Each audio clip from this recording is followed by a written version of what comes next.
How's everyone doing? Hope everyone is doing great. Thank you for tuning in. Thank you for joining.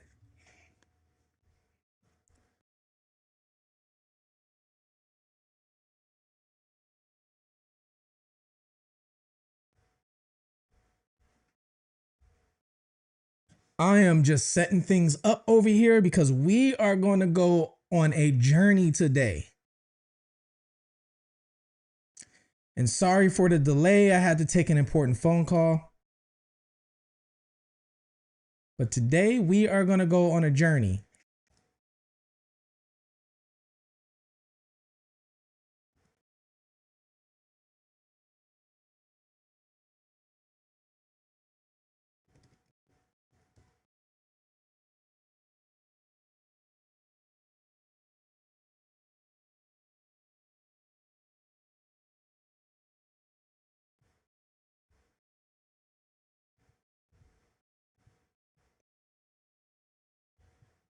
All right. I'm just setting some things up over here. Hope everybody's doing good. Thank you guys for tuning in. Hey, Susie, Wonder Woman, Julia.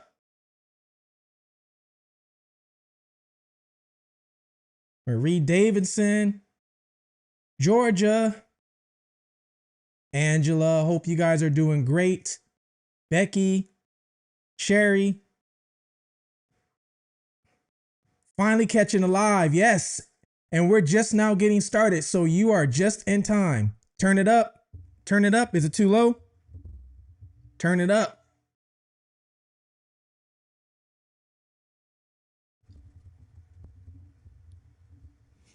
How's that? Is that better? Let me know if that's good.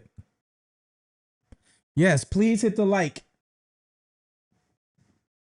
Let me crack open my Doritos.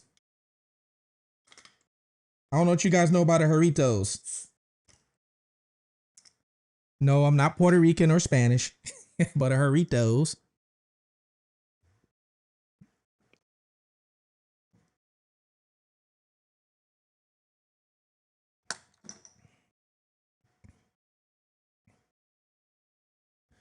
Julia says YouTube has GIFs now, just like TikTok. I did not know that. I didn't know.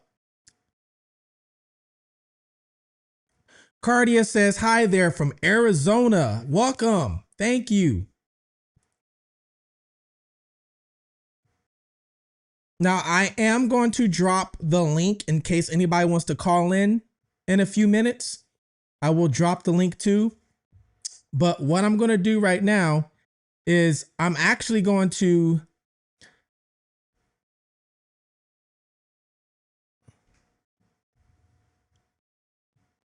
take you guys on a journey of, if it was me, how I would have did this, we're going to put on our criminal hats today is what we're going to do.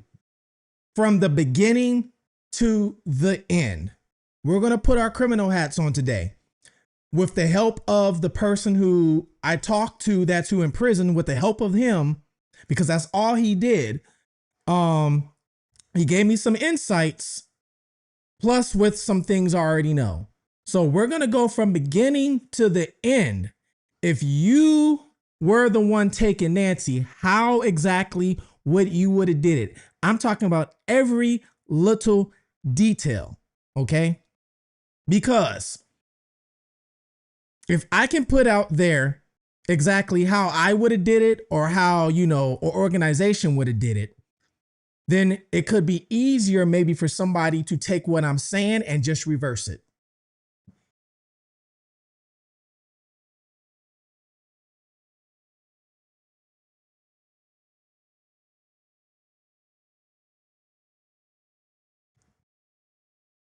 Congratulations to Wonder Woman, 5 months.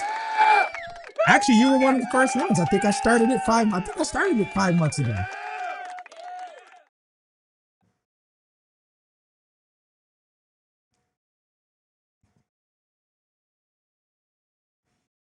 You sent some gifts on my end. Let me look. Oh, Flow State. That's a GIF. Yes, I do see it. Ah, okay, I see it.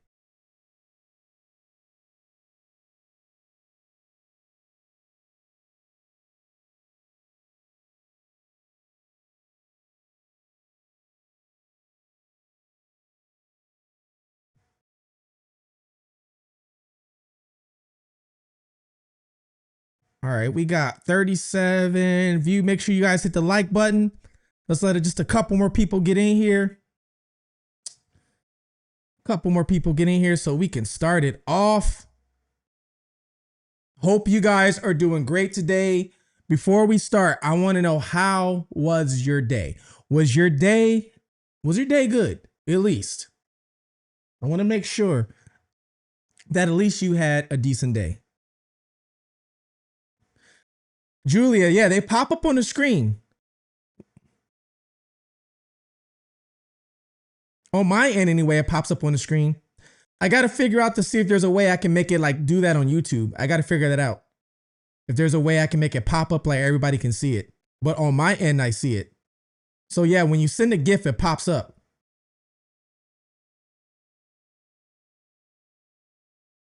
Love the Ocean 11's description.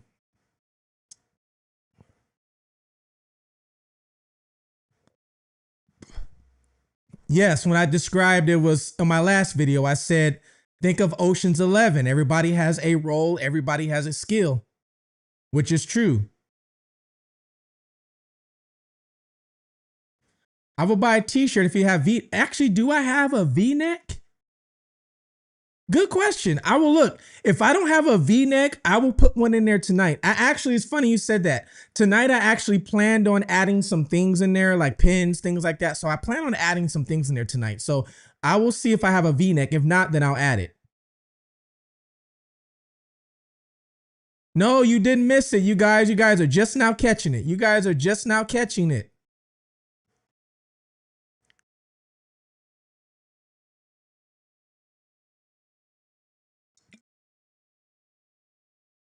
Oh, you're in Oregon. I got a daughter in Oregon, actually.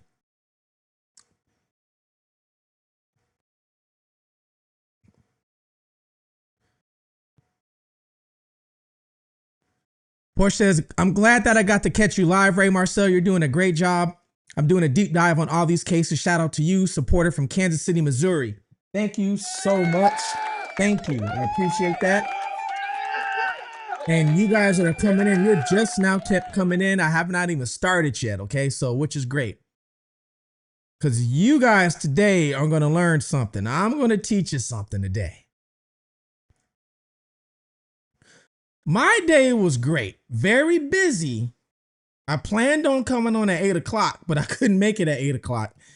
But that's okay. I'm here now. I try to always have a good day. Even if my day's bad, I try and turn it around to make it good. I don't let nobody ruin my day.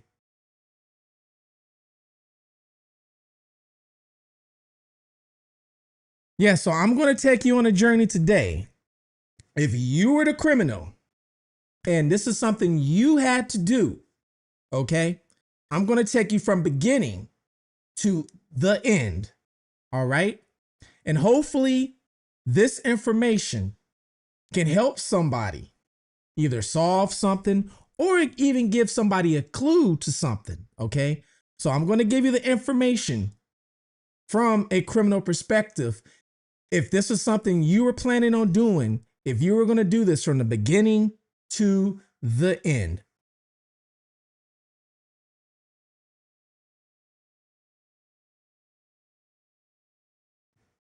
Laura says, day was okay. Peaceful. Kids are in Florida. Spent it with my dog. I'm a PCO from from Pennsylvania. Okay. I'm actually in Florida. I live in Florida now. I'm actually down here. Crime Con is down here in Florida next year. Next year is Crime Con here in Florida.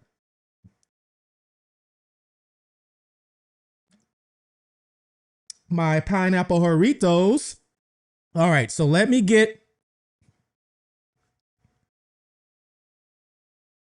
bring out my note. So I'm going to show you, we're going to do this together live. All right. And some of these things are probably going to click for you. See if I can make the spelling bigger. How do I make the spelling bigger? On here so everybody can see it.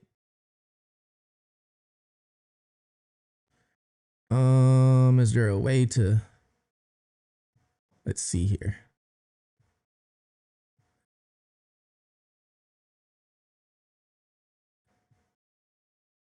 Try and make this bigger. Make it bold. All right, let's see if this works.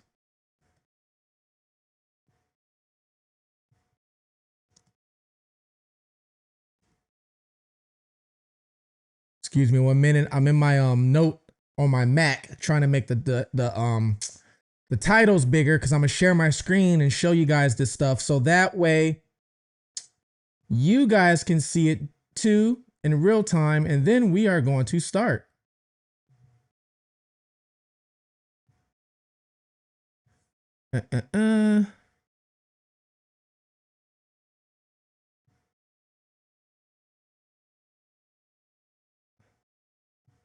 Let's do a new note.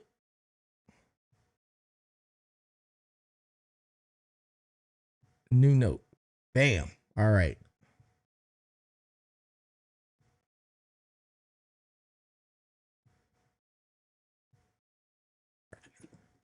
How I would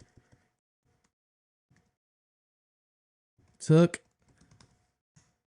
Nancy. All right. 1. All right, guys, I guess class is in session. You can say class is in session. All right.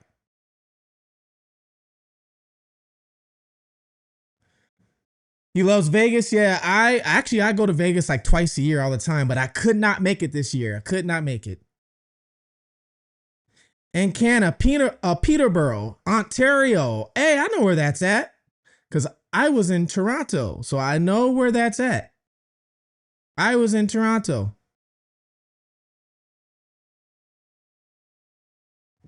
Laura says the Doritos looks banging. I buy them in a 12 pack, so I get multiple flavors. I love them. Well, my favorite food is street tacos, so Doritos go straight for street tacos. Perfectly Me says, good to see you on here. MRK says, what's up, Ray? Hey, everybody, you guys are just in time. Just in time. Because we are about to go on a session, so you guys are just in time.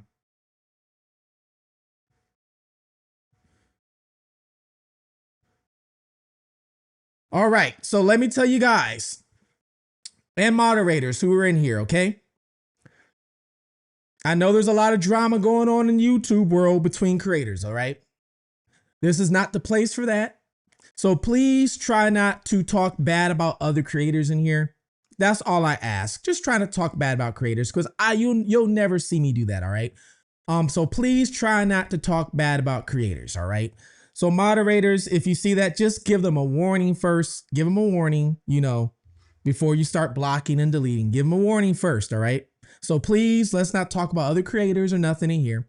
Let's in here instead focus on what we do if we were the ones that were going to abduct somebody. That's what we're talking about tonight. All right. Now, 1, if we were going to take somebody, okay? If we were going to take somebody,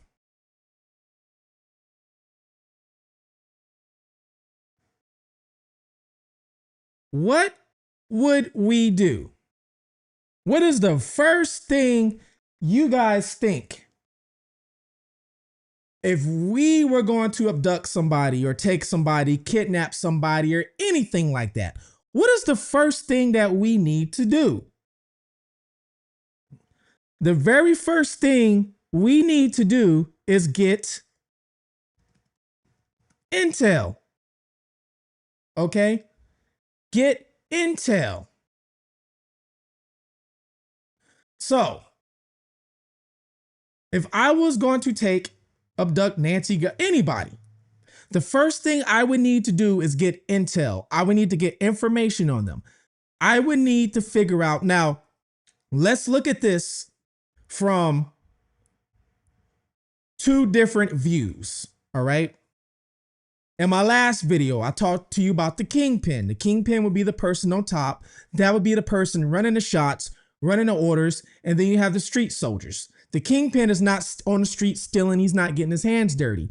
He's giving his orders to the street soldiers, right? The street soldiers might not know all the information, but they just have to go out there and do what they have to do. So, for example, the kingpin might know and get all their intel that, hey, this is Nancy Guthrie. This is where she lives. This is maybe what she's worth. This is her family. This is exactly the person that we're going to take. So we need to know exactly where she lives. We need to know en routes. We need to know escape routes. We need to know when she's home, when she's not home, if anybody lives with her, and if possible, if she has any weapons. Does this person have any weapons? Because you don't want to walk into a home and do something or business or whatever and walk into a person that is willing to defend themselves. So is this person willing to defend themselves? Is there cameras there? Is there a security system? Now, that is part of the intel. All these things you have to gather before you would even go on the mission, send anybody on the mission, or anything like that. All right. Now, when you figure out all this stuff, let's say, for example, there's an alarm. Okay. What type of an alarm is it? Can we go on Zillow and see if there's an alarm system inside the house? Is that possible? I'm going to show you guys something right here. Now, for those of you guys that's followed me from a few months ago, the end of last year, during the Monica Tepe and Spencer Tepe case, okay? Which Spencer Tepe was the dentist that was killed with his wife inside their home, but their children was left alive, okay? And a lot of people wondered how he got in and things like that. Well, I actually took you guys on exactly how this guy could have even found out if there was an alarm system in the house. I showed you guys that. But if you didn't, let me show you this right here. I'll show you this. All right. So let's do any city. Let's go here. I'm about to put this on the screen. I'm going to show you guys how easy this is to figure out. All right. It's not hard at all. Let me filter this out. Now, this also depends on how new the house is and how old the house is. A lot of this depends on that. All right.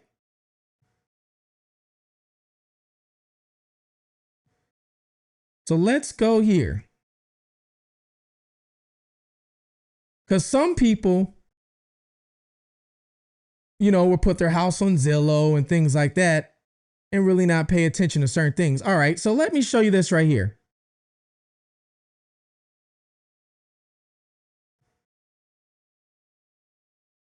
This is one way you can find out if somebody's home has a security. So this is Zillow. Somebody put their house up for sale, okay? All you have to do is just look at the pictures, people. This is all you have to do. Look at the picture. This picture right here. They have a motion sensor inside the house. Let me zoom in and go back. I don't know if you can see that. If you look by the curtain, you see that little white box? You guys see that? That white box? That's a motion sensor. Me looking at that right there, there's an alarm in the house. So all I got to do is see that one motion sensor. And now I know that These windows are going to have motion sensors. Now, it doesn't mean they're activated, but I know that these windows are going to have motion sensors. So if you break a window or open it while it alarms, there's motion. All these windows are probably going to have motion sensors just by noticing that one motion sensor. Actually, this picture right here, you can even see it in the back there, the same motion sensor. Okay. This is going to be part of the intel. This is part of gathering the information in order for a criminal to know exactly what they're dealing with. I'm getting the whole layout of your house right now on Zillow. I know your house. I know how many rooms you got.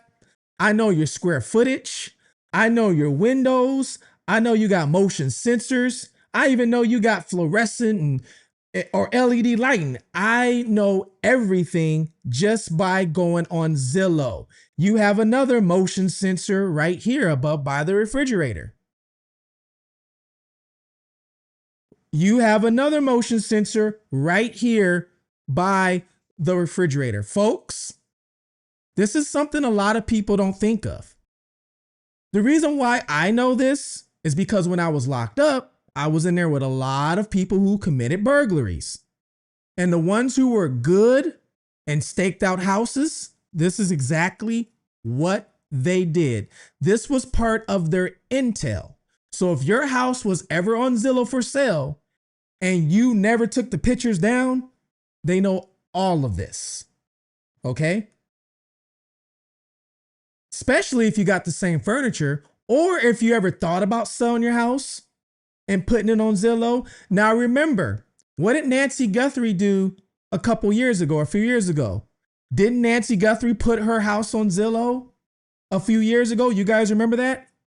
She had her house on Zillow in October. I don't remember the date. You guys remember? I think it was October 2023 or 24.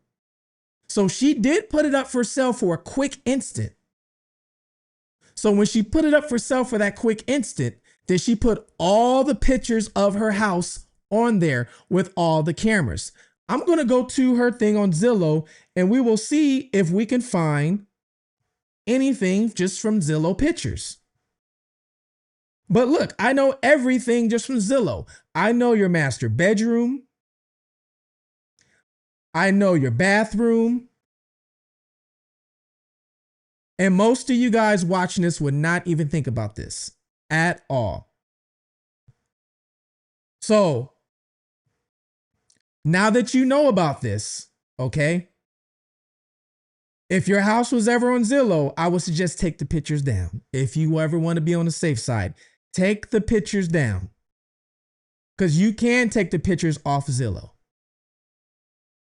Well, yeah, I know everything. I know this room is upstairs by looking out the window. So this is a second story room right here. So that is part of the intel. Now, did these people do this? Did they look at Nancy's house on Zillow beforehand? I don't know. But I guarantee you, if it was me, I would have took a peek at it just to see exactly what I'm dealing with. Now, let me see something here. Let's see. We're going to take a look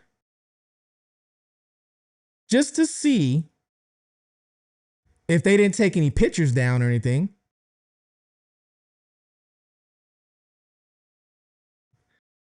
And Savannah, don't get mad. I'm doing this for educational purposes only so I can help the next person out.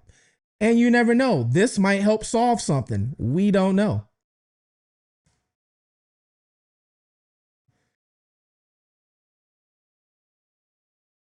All right, so Nancy's is on Zillow, but I'm going to show you the difference.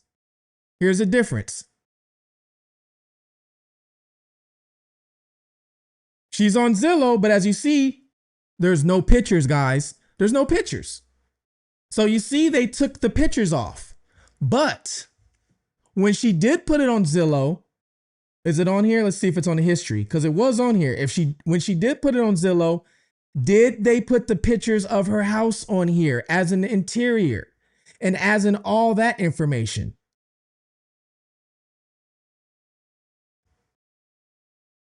It looks like she took a lot of things off. Price history is unavailable. So they took a lot of things off. So since that has happened, you can no longer even see when they even put it on Zillow. Maybe they figured out that the person who did this or responsible, maybe they went on Zillow and scoped out her house. Like I'm showing you guys, with the random house that I just did. So it is very possible. I'm just looking at another website. I'm looking at realtor.com. I'm just seeing if they took the pictures off of everything.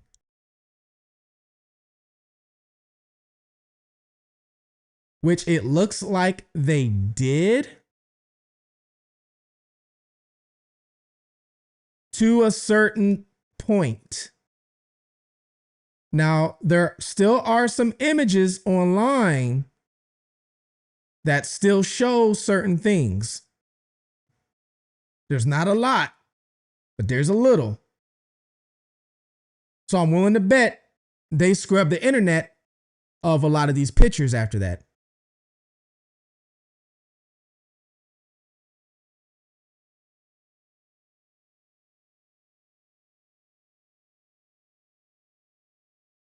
Now, that is part of the intel. So now we know that house I showed you, for example, that house I showed you, we know there's an alarm system. We know there's motion sensors. We know that now. So let's say we were going to go to that house. All right. Since there's a motion sensors, there's an alarm. What are we going to do to bypass the alarm? What are we going to do to bypass all that? There's a couple things we could do. If it's an inside job, what's the code to the alarm? Because all these alarms have a code. They get code alarm. Some of these you can go on your phone, the app, things like that, right? So do we have access to the app? Do we have access to the code? Do we have access to any of that? Because a lot of these alarms, like the alarm in my house, as soon as somebody breaks into something, it's going to alert the authorities right away. So some of these alarms will alert the authorities. Some of them will alert like the headquarters first. Then the headquarters will try and call you, right? Like, hey, your alarm's going off. But if they can't get a hold of you, then they alert the authorities. So those are pretty much how, the alarm system works. Now, you don't want to take a gamble on if it's going to alert to a headquarters first. You want to assume it's going to alert the authorities first. As soon as you break a window, as soon as you open the door, it's going to go to authorities. Police are going to show up in 5-10 minutes. Sometimes even quicker, just depends. So you want to assume that is going to happen. So your best bet is, can I get a code? Is there a way I can get intel into stopping this alarm? All right. So if you have somebody inside that can turn it off or stop it, it makes your job easier. So do you have a cleaner that might know the code? Do you have a landscape person that might know the code?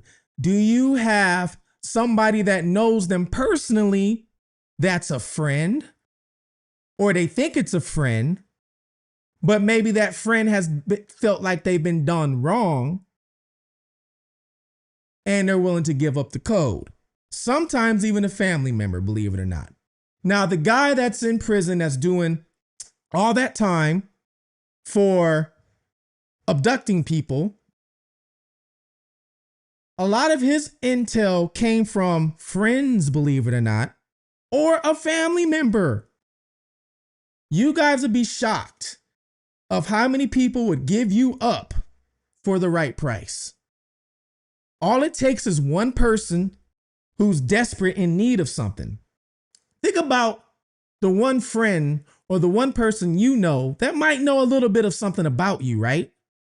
But maybe they're not doing good in life. They're not doing well for themselves. They always got to borrow money, or they're always think about somebody like that. And then somebody might come up to them and offer them some money. Hey, I'll give you this much if you can give me some intel on here. They won't tell you what the intel is for, but just give me intel. Oh, yeah? maybe you might trick them into giving the intel. Happens a lot. And the sad part about it is the person who's in desperate need won't even realize you're giving up something. So if you get the code and you get that, then yeah, fine and dandy. Now you can bypass everything. Now, what if you can't get the code? What if you can't get the code? This is when a person comes into play who has skill into burglarizing or breaking into homes, bypassing these systems. It is very much possible. There are people out there who you can hire just for this. Either they'll give you the tech to bypass it, which some people will call some sort of a jammer. Figure out how to block the signal, figure out how to block the Wi-Fi, the Bluetooth in your house, all that, everything. And here's something a lot of people don't know either. The reason why you have to block the Wi-Fi is, first of all, you shouldn't have a phone on you. Everybody should know. I mean, that's common sense, but a lot of people don't learn. You shouldn't have your phone on you because your phone is going to hit the towers and everything else, right? But if you do have a device on you that hooks up to a Wi-Fi, anybody's router, if you go over to your friend's house and then all of a sudden, you know, they have Wi-Fi and you see their Wi-Fi pop up, their router is recording your IP address and is storing it in their systems. So now all the feds have to do is take that router out the home. Let's see whose IP addresses have been stored in the router.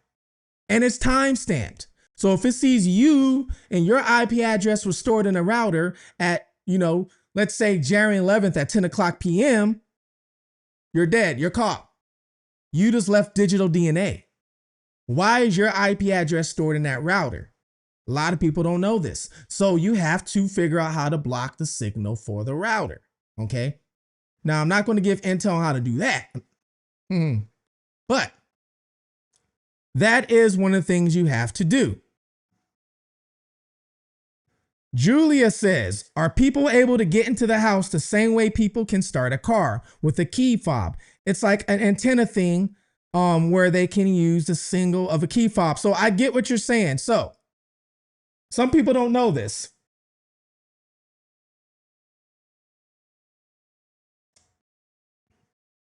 Your key fob, right? Most cars nowadays don't have a physical key. They have a key fob.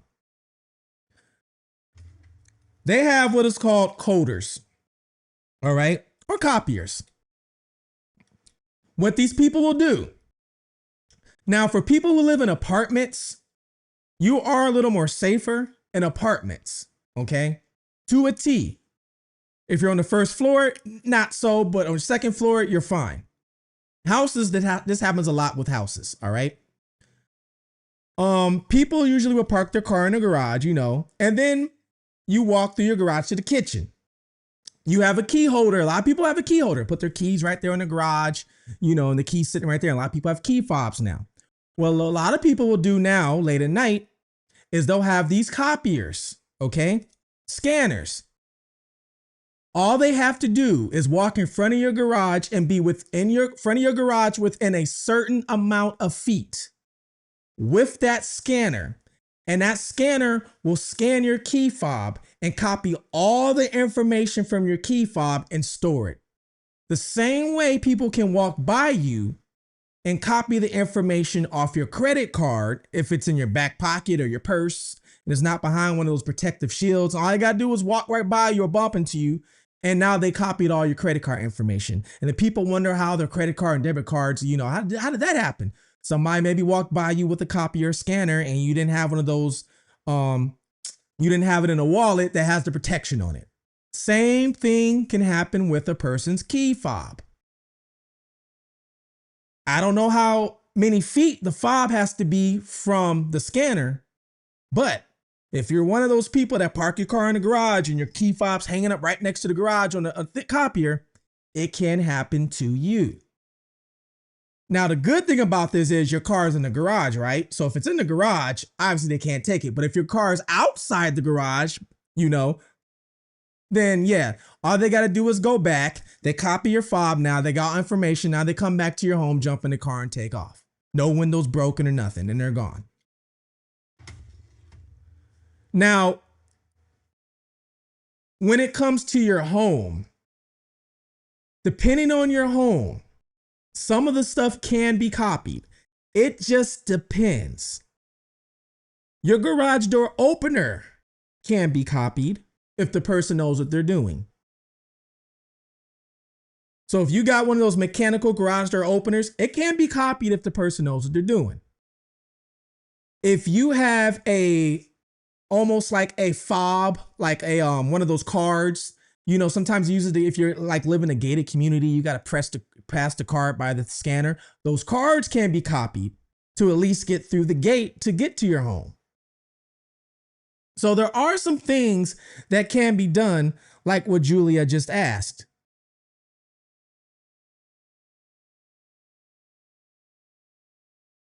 Becky says, Ray giving out info to the future thieves. I'm giving out info for the people to block these future thieves.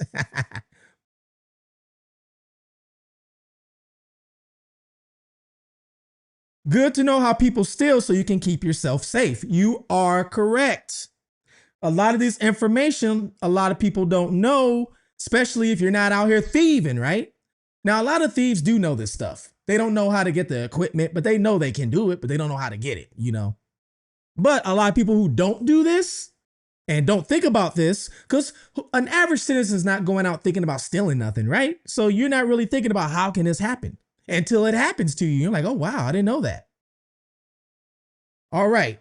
So we talked about intel. We got all the intel. So let's say we got all the intel we need. We know who the person is we're taking. We know the house we're breaking into. We know all that. All right. Now, the second part of the intel, the most crucial part of the intel, is the area. The area. How is the area? Is there street cameras all around? Do we have to figure out a way to dodge street cameras? Is there a lot of stoplights? Is there a lot of stop signs? How is the class of people? That plays a major role. And you might be thinking, what do you mean by class of people? How does that play a part? How you go and break into a home in Nancy Guthrie's neighborhood is going to be totally different than you going to South Central Los Angeles or Compton to break into a home. I'm going to let you know that now. Totally different. Because Nancy Guthrie's neighborhood, for one, you have a lot of retirees. You have a lot of people with money. You have a lot of people who have things to lose. You have a lot of people who are comfortable. Let's put it that way. All right. If you're trying to break in a home in the ghetto in Compton or South Central or something like that, you're going to run into gang members. You're going to run into people that don't have nothing to lose. You're probably going to run into a fight. You're going to run into people ready to defend themselves. You're going to run into all that. People who will probably shoot first before they even call the police.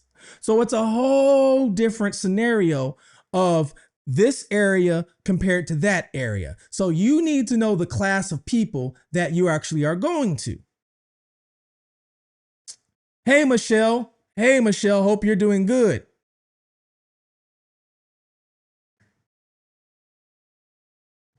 Please hit the like button. Please. Thank you guys so much. Now,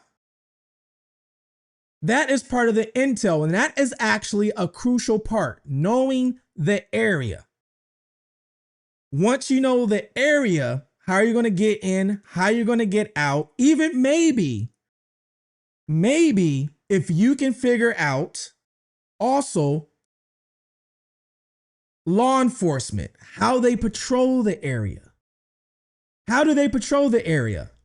Is there one cop car in that area all times? Is there two? Is there three? Where do the cops chill out at? We all live in an area neighborhood, right? We all live in a neighborhood. And in our own neighborhoods, we know, okay, there's a cop always chilling right there. There's a cop always in his car over here. We know, because it's our neighborhood. So we know kind of where to see a cop at. There's a cop always chilling right in the front of my community. He is always there. So I know when I leave my house, there's usually a cop right there in front of my community. Hey, how you doing? Wave at you. He's chilling in his car. Always there. He's not there to catch speeders. He's just chilling early in the morning. I know there's a cop 2 streets down, usually always chilling in his one parking lot all the time. So they have a pattern as well too. So if you know their pattern, you know how fast they can get there. So you have a timer on yourself, how fast you need to get in and get out to do what you need to do, just in case they do come, what angle they can come from and where they're coming from and how fast they get there. Now, you always can't figure that out. But if you can, that's just icing on the cake. Because you always want to have a backup plan on top of the backup plan. You have plan A, plan B, plan C, plan D. This is what you want to do, all right, all the time. So we have our intel, right? Once we have our intel, next thing we're going to do is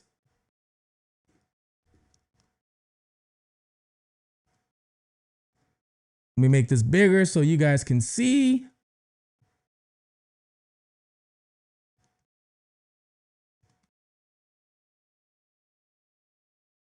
What skill sets do I need?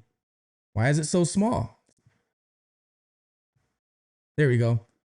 What skill sets do I need? What skill sets do I need? It's like a job. We all work the job. Some of us, we all work a job still to this day, right? When with our jobs, everybody has a different skill set. I don't care if you're working at McDonald's. Everybody's got a different skill set. Some people are good at the drive-thru. Some people are good at flipping burgers. Some people are good at managing. Some people are just good. Some people ain't good at crap. So we all know this. And this it's just part of life. Everybody has a different skill set, right? So what skill sets do I need? Is this a 1-person job? Is this a 2-person job? Or is this a 3-person job? Now, if you were going to, let's say, which this happens all the time, going to go rob a drug dealer. This happens all the time. Why do people go out and rob drug dealers? They're a drug dealer. They're not calling the police. But the difference, though, with a drug dealer is you got to be prepared to go to war. Because a drug dealer is going to be prepared most of the time to defend themselves because they know they have to. That's what I mean by knowing the area, knowing the class of people you're walking into. This is why you get a lot of drug dealers on the news. You know, it was a home invasion and they end up dead because maybe they had a weapon. They tried to fire back. Just things like that happens all the time. Tried to set them up, all kind of things. All right.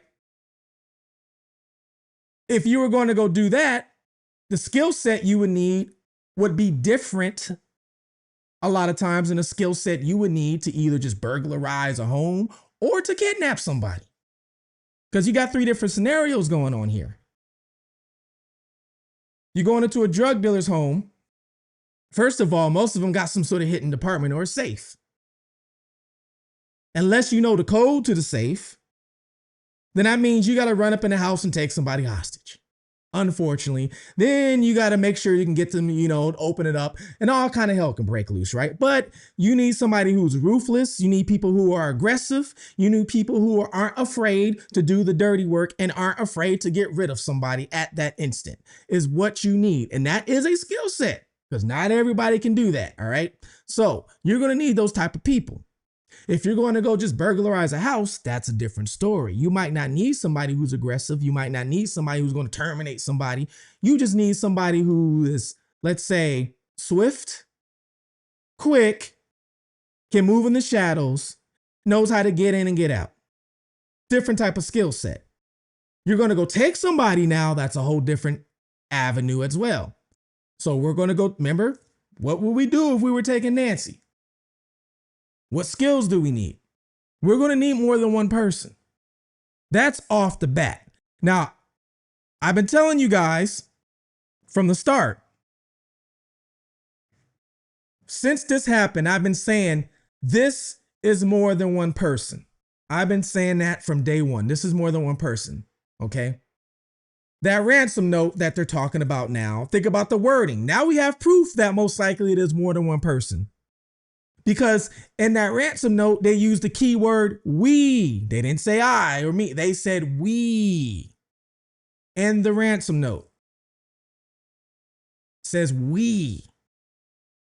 So if the ransom note is real, the we, who is we? So that's proof there's more than one person involved if they're even in the note saying we. So you need more than one person. Why? Let's say you get in there into the home by yourself, right? Let's say you're in there by yourself. You grab the person you need to grab.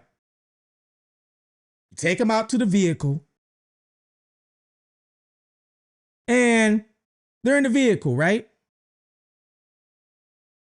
Even if they're tied up, whatever, how you got them in the vehicle, even if they're, however you got them in the vehicle.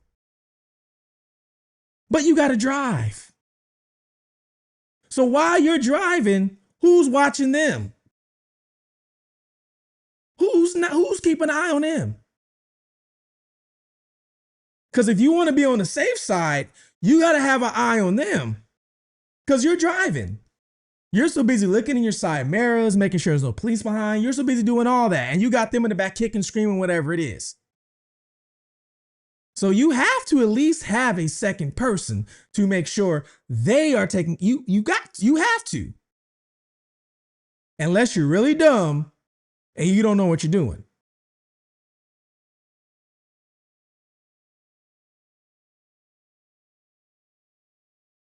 Major said somebody stole my Hellcat charger using the key fob scanner. See?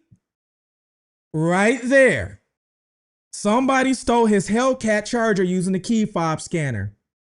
So you know I'm not lying. It happens. That means somebody bumped into him in public.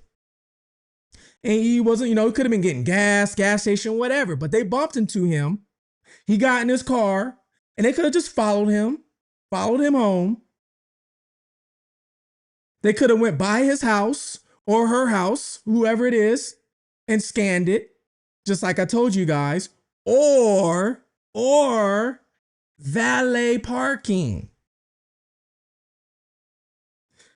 Take your car to valet parking. Somebody walks by with a scanner with the stand where all the keys are at, scanning everybody's key fob. Now they go back and just make a bunch of keys. Now they're just out there, do. All right, we're going to take this car. It happens, guys. It happens.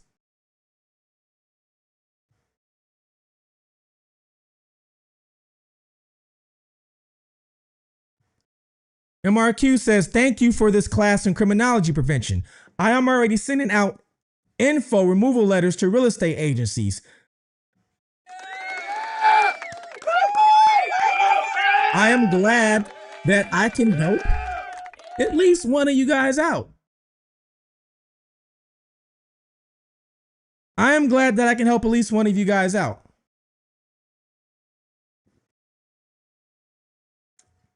Wonder Woman says, if you enjoy this type of useful information, join the Fugitive TV family. Yes, please. It helps with the channel and it helps me with going full time on this channel. Dragon says, ever seen a comedy show where the one idiot keeps messing everything up in a robbery? That would be me. Yeah, not everybody has the skill. Not everybody can do that. All right. Now, I've never broken anybody's house. I've never done anything like that. Okay. But I've been around people that have. And saw and hear them talking, talk to a few of them, and learn exactly what the hell these people were doing to get away with a lot of things. I'm a master at vanishing and disappearing, and you'll never find me. Obviously, fugitive TV, which we're going to get to that. But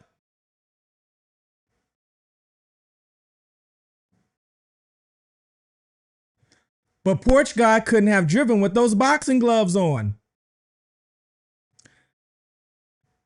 All right, so we have our intel. Now we're talking about the skill sets. So we're going to need, if I don't know the area, we're going to need somebody that knows the area better than me.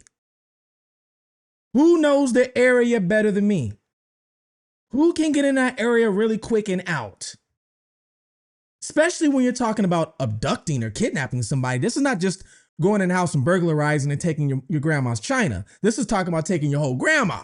So this is a whole different story. This is a whole different charge. Okay? Everything's different. A lot more is on the line when you're actually taking a human being. So who can I trust? Who knows this area? So we need that skill set. There's an alarm on the house. There's cameras. Who can bypass all this stuff? I need this skill set. Who is willing, has the guts, can be aggressive if needed to be, to even do this to somebody? A lot of people, techie guys who can like bypass the alarms and stuff like that, even in the real world, a lot of those people aren't going to be too aggressive. Think about your IT people in your work. A lot of them aren't aggressive like that. So even in underground world, a lot of your techs and your stuff like that are not going to be the aggressive types. So who's going to be the muscle that if things get out of hand, they know how to take care of somebody, and not just the abductor, but also can take care of the person they are with. That is the most important part. Who can control the situation? I'm going to need a captain or a leader out there, because if somebody gets out of hand, even one of us, he's got to put them in check, delete them, terminate them, get rid of them, whatever it is. So who could this person be? Now, they say there's no honor among thieves, which is true. There really isn't. Now, let's say you recruit 3 people. Let's say you get 3 people. Everybody's got a different skill set. One's a driver, one's the aggressor, one's the techie guy, whatever, right? Let's say 2 of them are related. Let's say 2 of them could be related. Cousins, brothers, whatever it is. Do you think the 3rd would be related? No. No, no, no. 3rd one is going to be expandable. Because the less eyes, the less ears, the less people who can say, see, smell, talk, point something out, the less there is somebody to tell. So if somebody does tell, you know exactly who told. So if you went out right now and you stole a car and there was 20 people with you still in this car and somebody told on you, you wouldn't know who told on you out there was 20 people. You just playing a guessing game. You're sitting there all day in your cell like, damn, was it Ricky? Was it Johnny? Looked like the snake. I don't know, but it's 20 people. But if it's just you and Ricky out there still in the car, just you and Ricky. Cops come arrest you and the cop's like, yeah, somebody told on you. Ricky, he's the only one. You know exactly who told on you. So if you were ruthless enough, you know exactly what to do next. Get where I'm going? So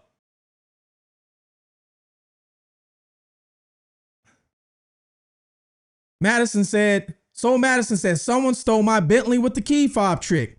Yeah, you're the second person on here. Someone stole their car with the key fob. Wonder Woman says, you need a local from there who's lived there and knows the back roads. Yes, that would help a lot, because the worst thing is to go commit something and not figure out how to get out and you're lost or something. That was the worst. So when I got into trouble, which some of you guys know what happened, it was a large car theft ring. And it was dealing with dealerships. We're talking about big dealerships, okay? And what happened was the dealerships are bringing new cars. You know, new cars are being on the trucks, right? They would be on the new cars on the trucks.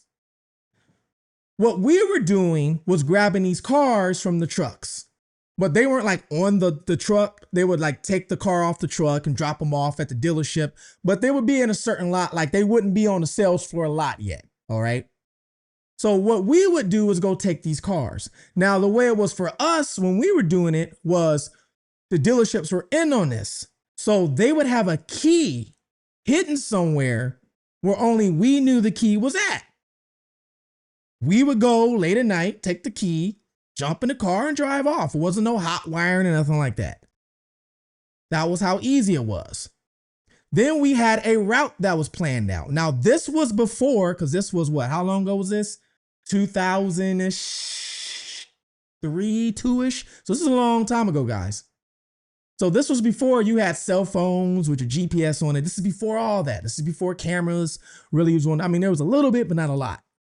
But still, we would take an actual paper map and have a drawn out route that we would take because we had to take the cars an hour away from where we got them. And we would have a drawn out map of where to go. Sometimes it would be 3 of us. Even got to the point it was 4 of us. 4 different dealerships, 2 different dealerships, and we're all heading the same direction. All right. But we would have a drawn out map. We got the map from somebody that knew exactly how to take certain routes. Well, if you take this route, you go this way. You take this route, you go this way. Don't take this route. The police hang out over there all day long. Don't do that. Go this way. So we all had a drawn out map. And then eventually we did it enough. We didn't need the map no more. We knew by heart how to get there, what to do, all kind. We knew where the gas station was at. We knew all that stuff. All right. So you are going to need somebody that definitely knows the area.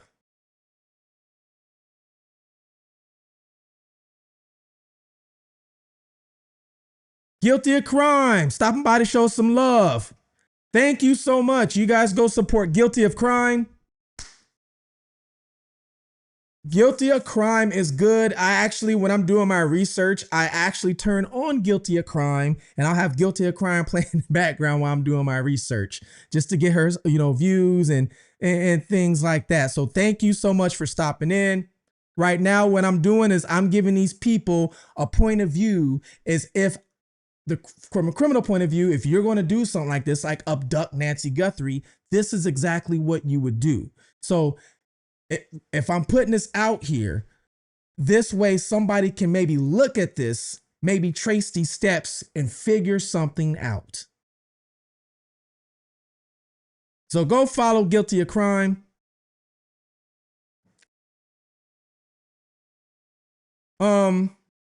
So our skill sets.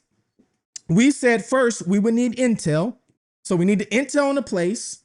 I showed you guys, you can go on Zillow. You can go right there on Zillow. You can look at pictures of somebody's house. You can see if they have a camera system. You can see if they have motion sensors. If you can see all that stuff right there on Zillow, realtor.com, all these websites. You can see somebody's house. You can get the blueprint and know what you're doing.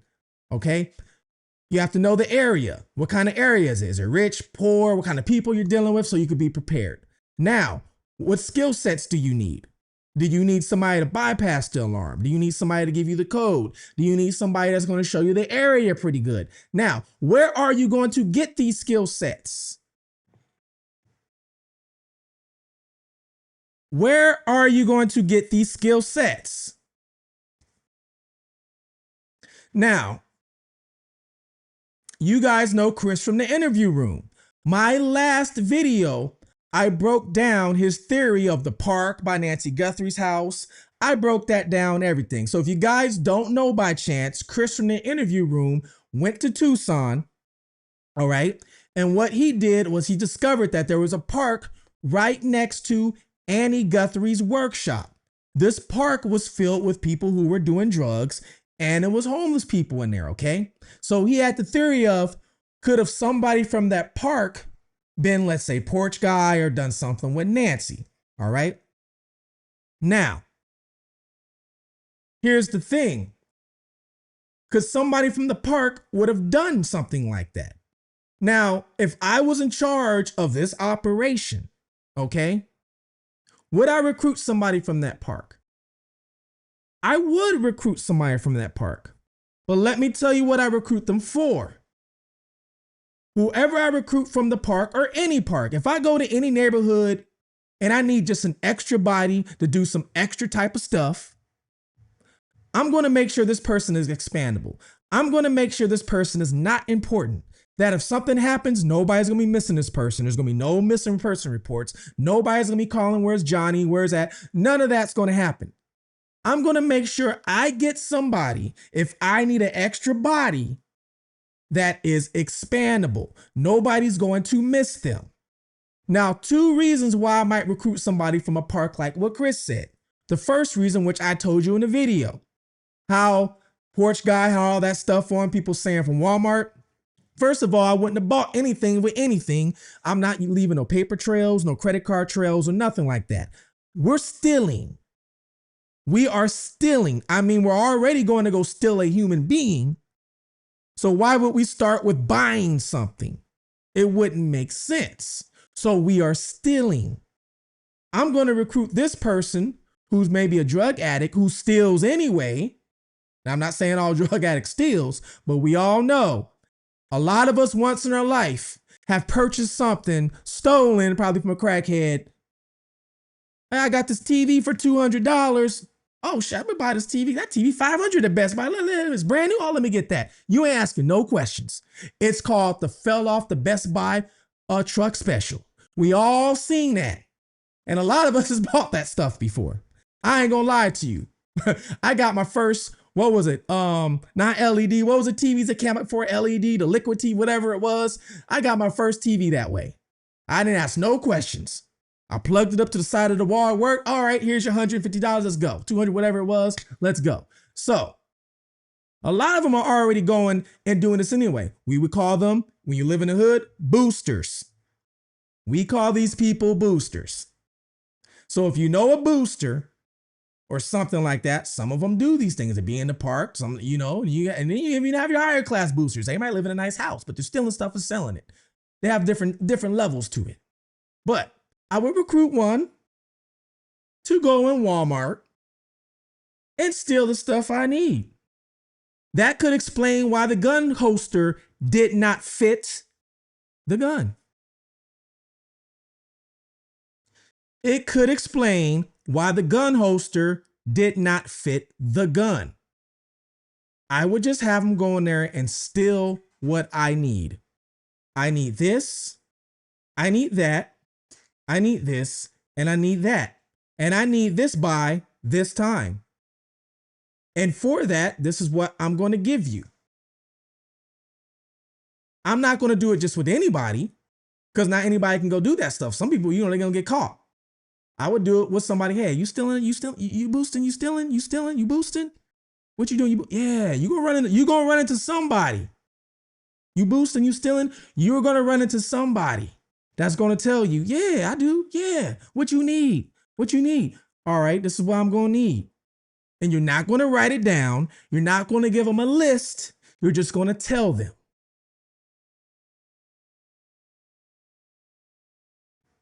That is going to minimize you from getting caught. That's one. It's going to minimize you from getting caught. Because if this person goes into Walmart, and let's say this person is stealing, and let's say you send them there and they get caught. Let's say you send them in there and they get caught, right? You still have to, you out to clear. What they gonna say? Oh, this guy in the park sent me here to steal this backpack. Think about that. You're gonna laugh at them. So some guy in the park sent you to steal a backpack. Yeah. Sure, buddy. Sure. You already have a record for stealing already. You already have a record for stealing, but now somebody sent you. Yeah, we heard it all. Cuff him. Cuff him.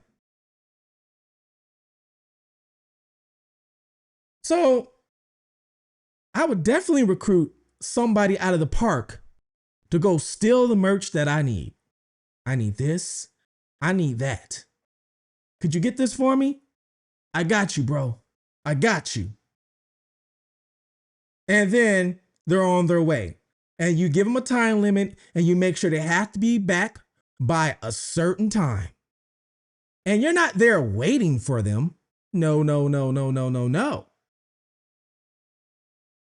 You might have somebody scout and follow them to see exactly where they go, to make sure they do go to Walmart, to make sure they go to Walmart, they take what they take, and they come back. Another reason is, think about this. When you get caught stealing at Walmart, Home Depot, I'm not saying you guys have been caught. You know, I've never done this, but we all have seen this. Usually when somebody gets caught stealing at Home Depot, Walmart, what happens? The cops show up. Where do the cops park? Right there in front of Walmart at your door. Everybody sees what's going on. Everybody knows somebody done stole something. The cops sitting there right there in front of the Walmart door. So if I'm out there scouting and I see you going to Walmart, okay, he's in there. Oh, he's taking a long time. Oh, here's a cop car. Oh, he got caught. I'm out. I ain't waiting. I'm out. Time to recruit somebody else. Now I know not to go meet him at 5 o'clock at the park. I know not to go meet him. He just got busted. I ain't taking risk. I saw the cop show up. Nope, sorry. Cop is not parking beside a Walmart. They're not parking behind. They always park right there in the front where everybody can see you in handcuffs and going to jail. They do that all the time. And we know, we've seen it.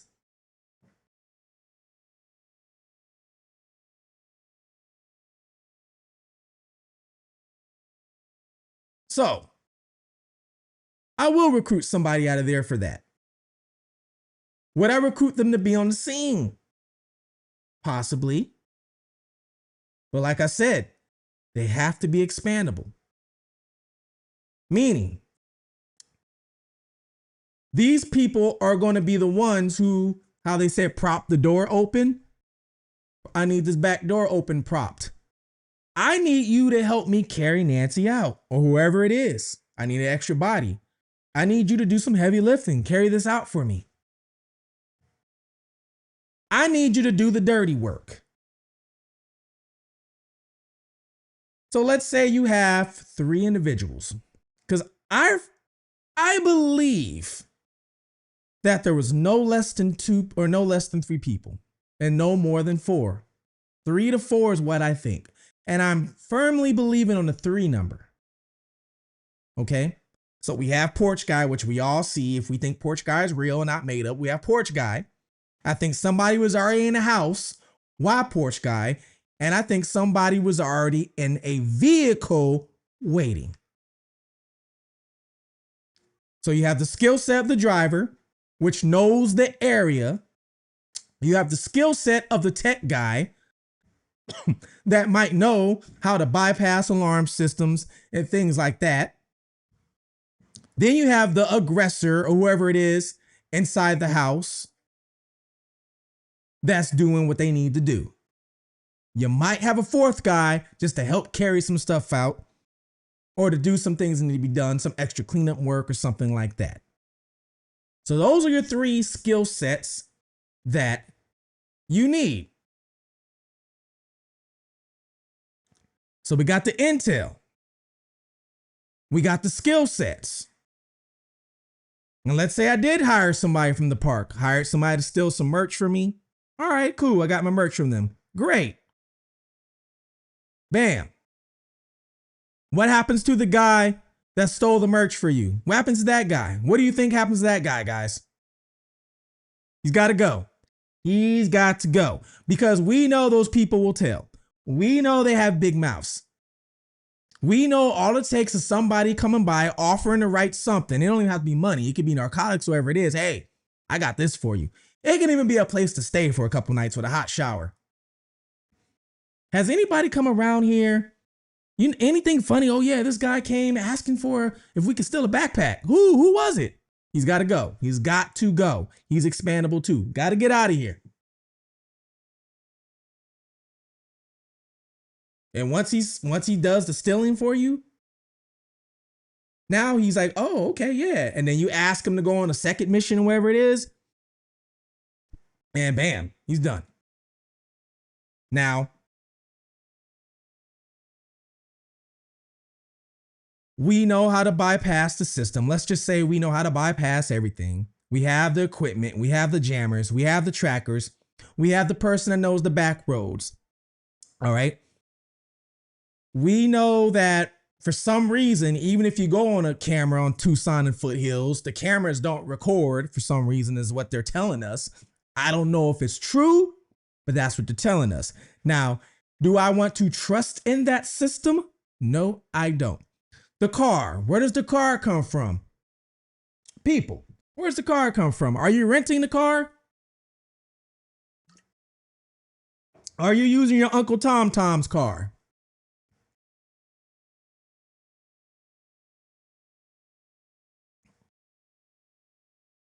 Texas Angel said terminated.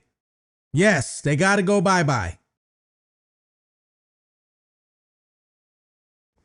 You are most likely going to be taking something that's stolen. Most likely. Or something that's been chopped up. Now, I have heard, which could be possible, that, because I had a talk with somebody, and they asked me a question. They said, well, could they have used a vehicle that was registered in Mexico? I said that is possible. They could have used a vehicle that's registered in Mexico. But I wouldn't do it. The reason why I wouldn't do it is because when you cross the Mexican border into America, you're leaving a paper trail. You're on camera. Your license plate is on camera. You got to give up a passport or one of those enhanced driver's licenses that are AKA a passport that they give out in Cali. You got to give out a paper trail, and it's time stamped. Now you're on the flock camera system. Now that VIN number is encoded into the flock camera system. I'm not doing that. So what, I would have got a car from Mexico and brought it over here? No, I wouldn't. The car would have been stolen, and I'm not talking about stolen that night. You don't want to do a car that was recently stolen because there's a bolo out on the car. Looking for a white Kia Soul, right? Just stolen an hour ago out of it. Now everybody's looking for this. So you don't want to do that. You want to take one you know that's been gone for a while, maybe even from a different city, maybe one that's been chopped up. They're out there, folks. I'm not going to tell you where to find them, but they're out there. And for a person who's in the underworld, they know where to get stuff like that. So, meaning, if the car happened to even get caught on a flock camera, the flock camera is going to get confused because maybe the VINs were switched out. Maybe the VIN came from a car that's from Costa Rica. Plate number could be fake because people make fake plates. So now they're all confused by this. Like, what? Let's track this car. It went this way north. Let's see if the other flock camera picks it up. Nope, it didn't. Sorry. Because you had a plate switcher on it. They have those. Or you just didn't have a plate at all. There was no plate, just bare. Sorry, guys, can't catch me. But you are going to get a car that definitely is not from your uncle, not your car. You're not renting a car. You're going to do your best to get a ghost car. They used to have ghost phones back in the day. I don't know if you guys remember those. All the drug dealers had a ghost phone back in the day. The Nokia ghost phone. They got ghost cars. So you're going to go and you're going to get one of those.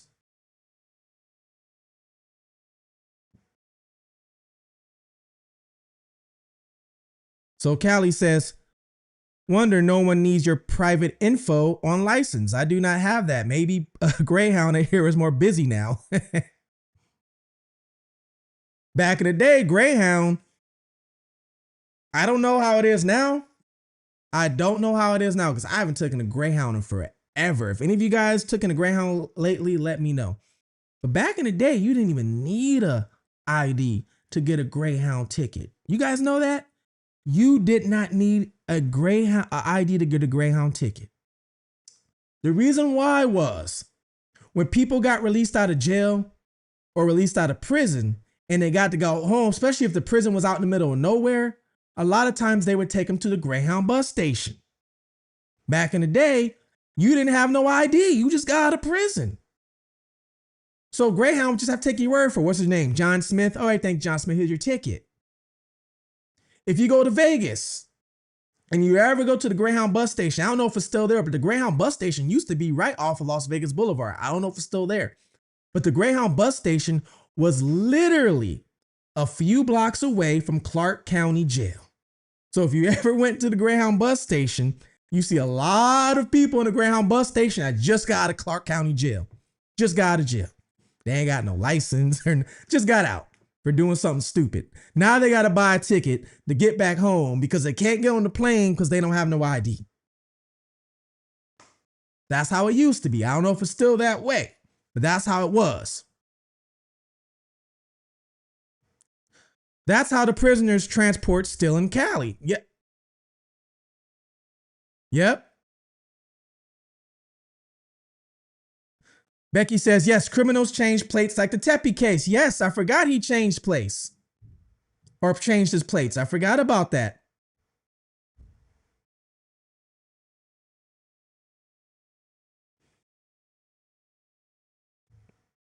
I forgot all about that. Tepe changed plates. Thank you for the gift. I really appreciate that. I forgot there's gifts now. Thank you for that.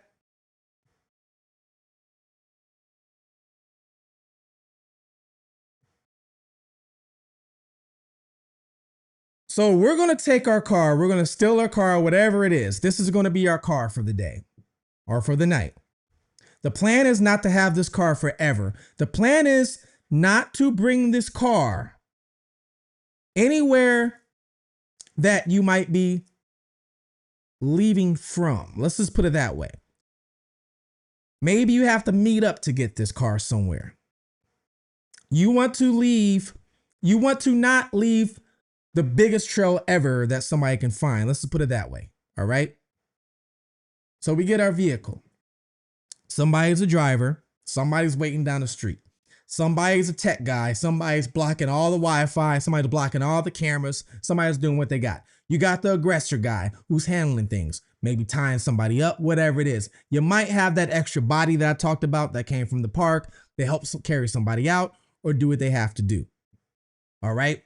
Situation is secured. Now, these people are in a house. How long were these people in the house for? Anybody remember? How long were they in Nancy's house for?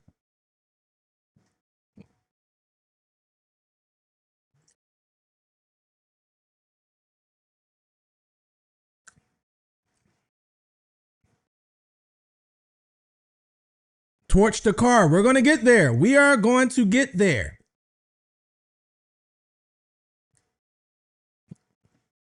How long were they in the house for? Was it like 40 something minutes? Or something like that?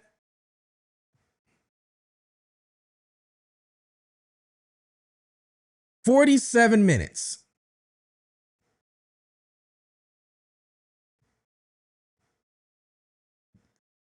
So what do we think they were doing that long inside the house? Now, In the beginning of this video, I told you guys, your number one objective is to get in and get the hell out. Because you don't know, think about this, I said, you don't want to risk the alarm going off. And if the alarm goes off, if it goes straight to the authorities. You don't want to risk that. So your objective is to get in and get out, even if you manage to block the system. So why would they be in the house for 47 or almost an hour, drinking coffee, watching the Today Show? I don't think so.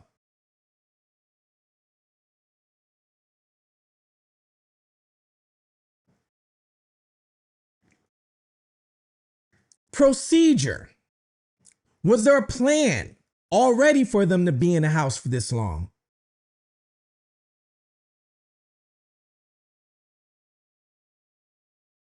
Or were they looking for something?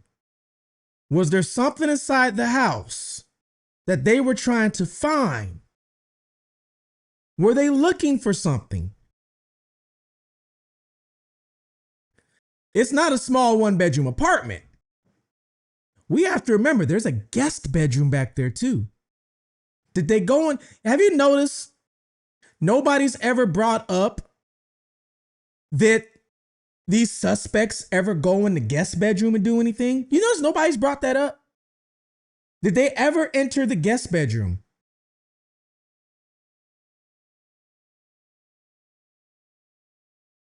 I don't think anybody can say yes or no on that. I haven't seen anybody brought that up. There's a whole guest house in the back. Did they enter it? And if so, are they going there to make sure nobody's in there too? Or are they going in there looking for something? Maybe a safety deposit key.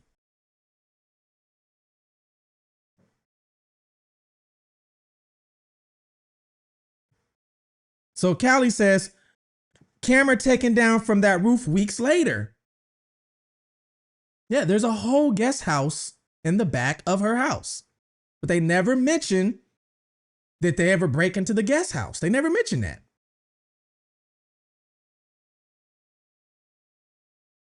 They never talk about the sliding doors. There's a lot of things they never mention. That there's some questions that kind of just fly by. Wade says maybe they were lying in wait in the guest house.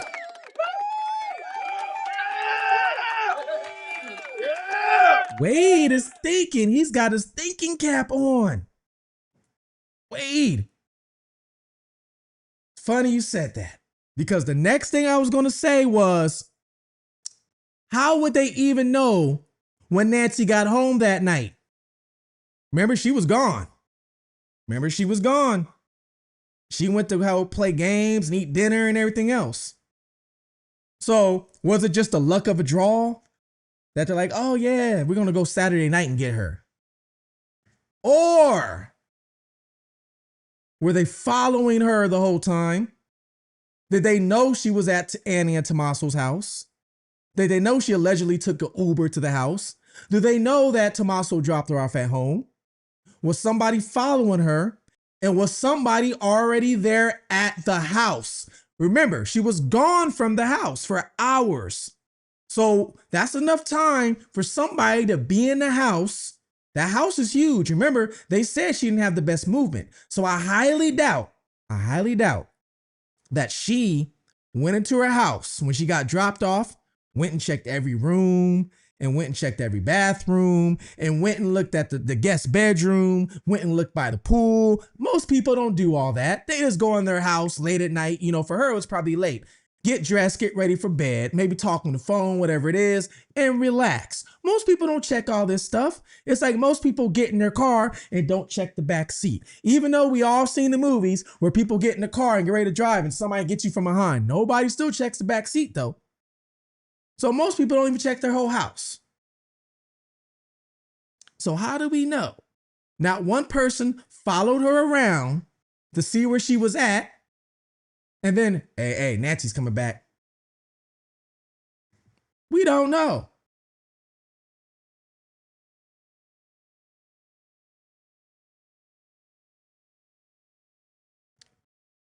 Wonder Woman says, I think they have been tracking her phone. That is a good point.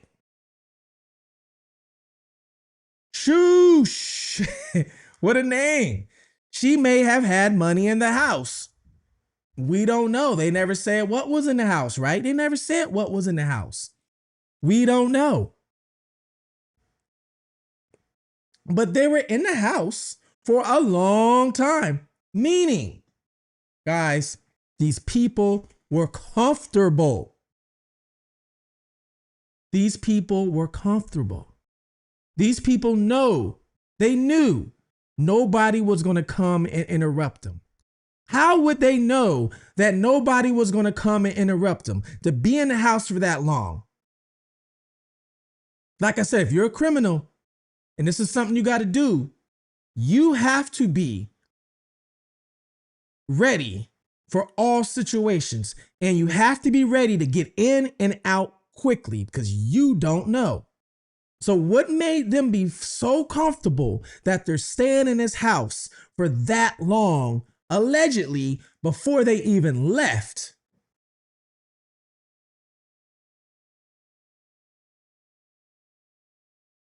So Callie says too comfortable.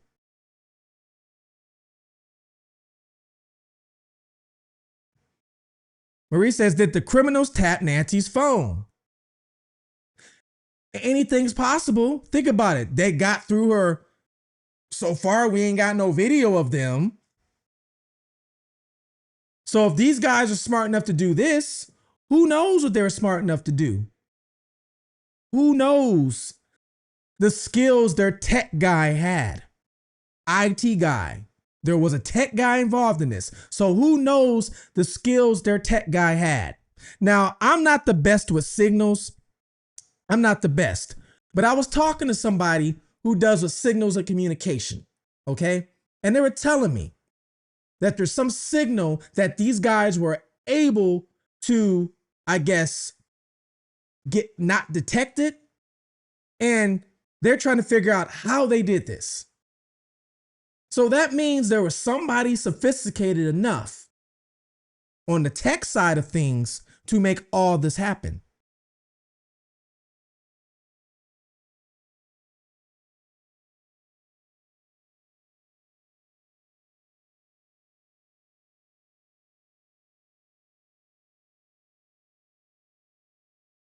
Remember, Porsche guy had the backpack filled to the brim. Had to be scanners, jammers, and different types of tools to look for and disable different systems. Very much staged, but I've said too much. He had a full backpack.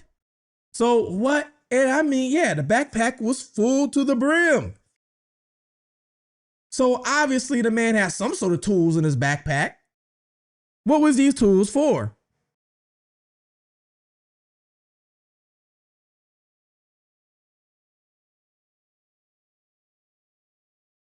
What was these tools for? Were they taking out the pacemaker right then and there? I did a video before. It says 25 minutes to take out a pacemaker because it's right here on your shoulder. Were they taking out the pacemaker? Is that what they were doing? What were they doing? And that's something, a mystery that I wish we knew, because I believe if law enforcement at least told us a little bit of what they were doing inside for that long, one of us might be able to connect some dots. Because were they looking for something? Because if they were looking for something, then what were they looking for? That's a different motivation right there.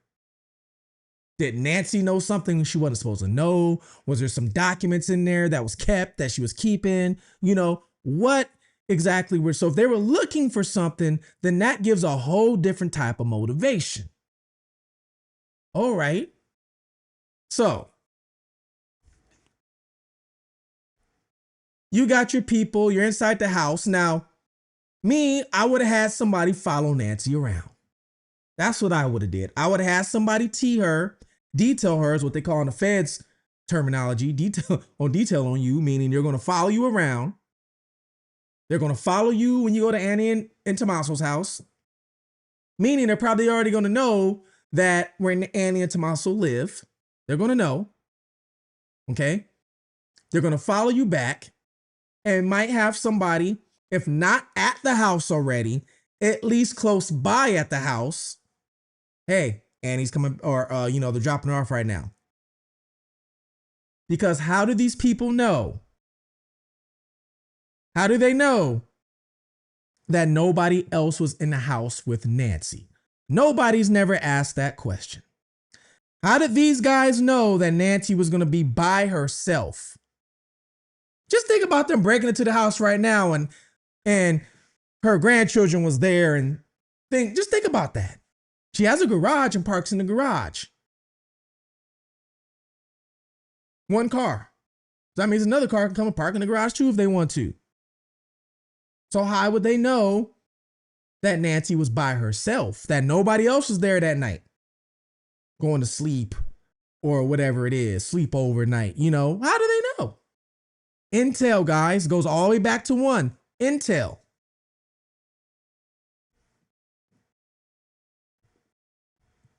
Inside job, cold-hearted dream girl says. Back to one. Intel, the first thing on the list here. I said the first thing I'm going to do if I was to do this, I need intel. And the best people to get the intel from is the people who are closest to you or know something about you. That is the best place to get intel from. And some of these people don't even realize they could be even giving up intel on you. That's the sad part about it.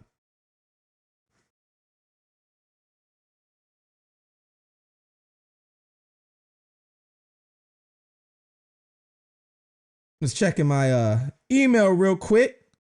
I want to say thank you guys for tuning in. And remember, please hit that like button, all right? Hit the like button. Sherry said, I never thought about them possibly removing her pacemaker. Yes. Watch this, Sherry.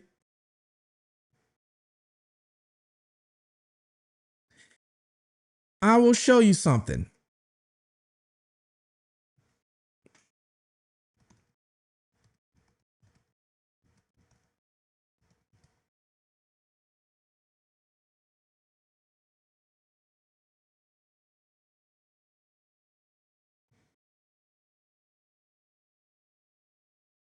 In a most common scenario to remove somebody's pacemaker, this is when a doctor is being careful and things like that. It takes 1 hour. They were in the house almost 1 hour. Now, I'm not saying they removed her pacemaker, but if they were going to, do you think they were going to be careful and just like, oh yeah, we got to make sure everything's set and propped and everything? No. The pacemaker sets. Let me move the comment. The pacemaker sets. It's like right in the shoulder. And when I did the research on this, all they have to do, usually when you have to change the battery or something, the doctor will go in and a surgeon go into the same incision and the pacemaker is right there. And you just unplug the main part, which is the battery right there.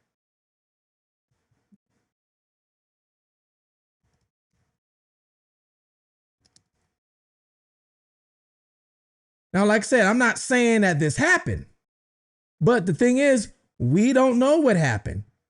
And the whole thing about them trying to find a pacemaker and the 2 FBI agents allegedly that knocked on the next door neighbor looking for a pacemaker in the garage, if you guys remember that, which that's still a mystery to this day.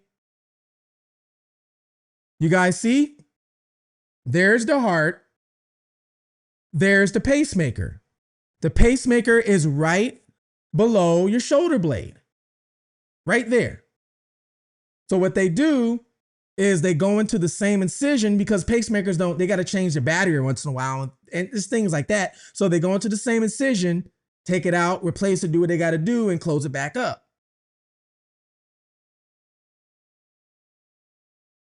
So it is possible.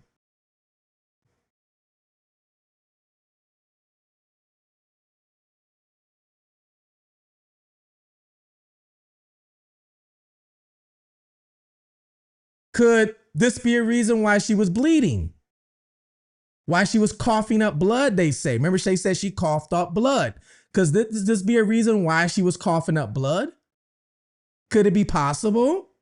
This be a reason why she passed away? Because if they knew she had a pacemaker, think about it. Think about this, guys. These guys had so much intel on her. Why wouldn't they know that she had a pacemaker? They had so much intel already, right? And you could remember they were trying to track her by the pacemaker. Remember that? They were trying to track by the pacemaker.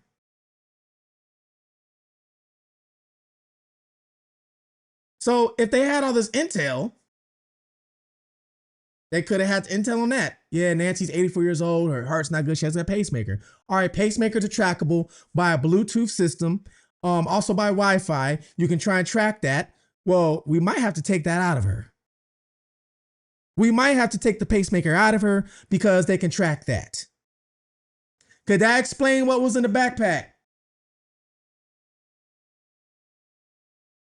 Could that explain what was in the backpack?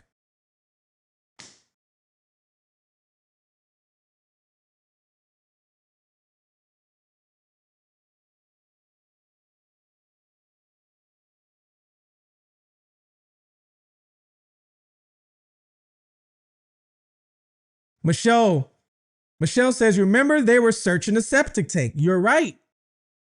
So what were they searching the septic tank for? They never told us. They tried to say, well, maybe there's some DNA in there, things like that. I highly doubt any of them used the bathroom. Or they tried to say maybe somebody washed their hands, DNA. I highly doubt that too. They were too prepared. Double masking or double gloves. I still think maybe he was in a double mask at the porch. I'm not going to cross that out. But you are right. What were they in the thing for? And then they were trying to use the scanner to search for the pacemaker. And I'll just never forget the neighbor saying, the 2 FBI agents knocked at my door and asked if I had a pacemaker in the garage. Who has a pacemaker in the garage? Who? You just randomly have a pacemaker? That just made no sense. So at the beginning of the case, the pacemaker was a big deal.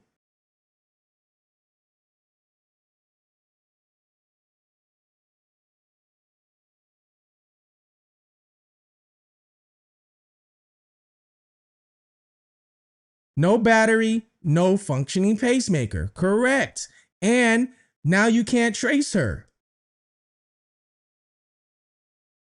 Stress alone could have caused a heart attack. That is because I highly doubt they gave her some anesthesia to do the if this happened. I highly doubt they gave her anesthesia for this. If they did that, like I said, I don't know for a fact, but I'm just wondering why they almost spent an hour in the house.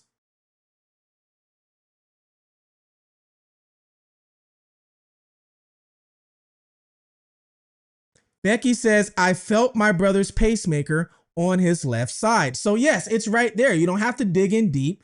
Incision, pull. Done. Pull and you're done.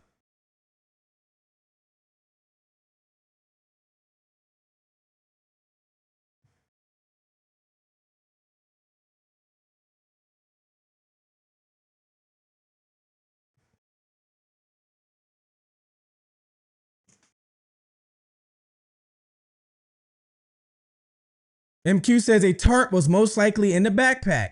I think there was some sort of tarp there too. Sherry says that scenario would answer a lot of questions. Tina says the like button might not be working. Everybody hit it to make sure it works.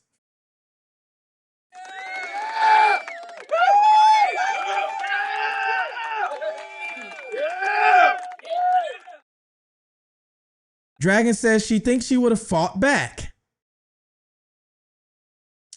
That's a great question. Would she would have tried to fight back? That's a great question.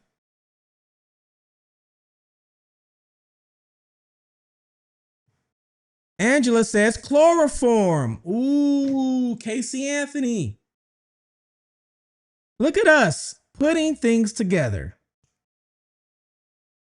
Chloroform.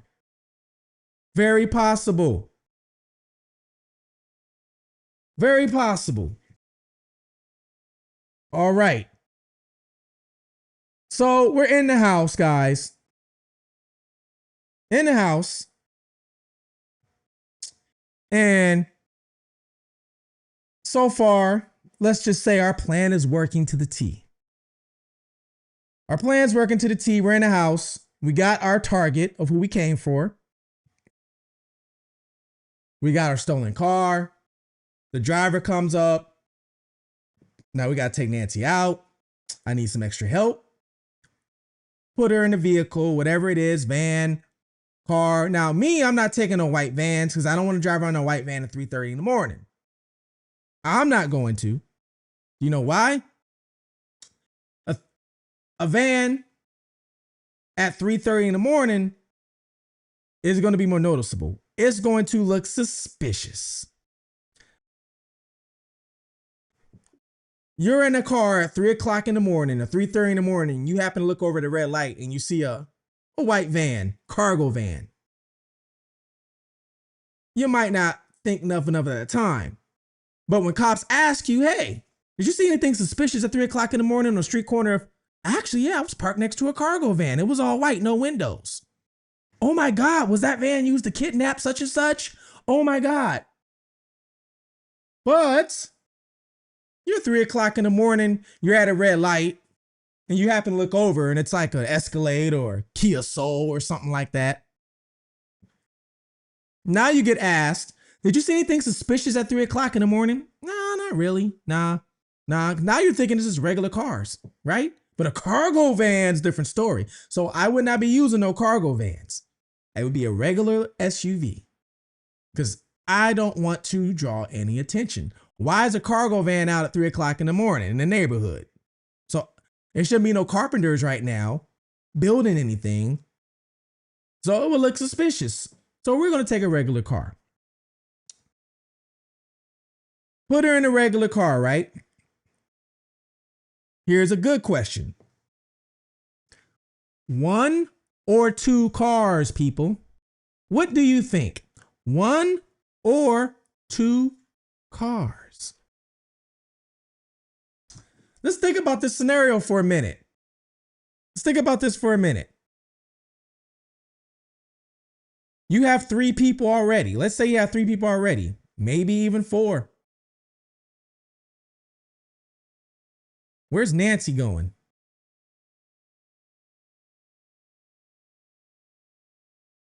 Where's Nancy going?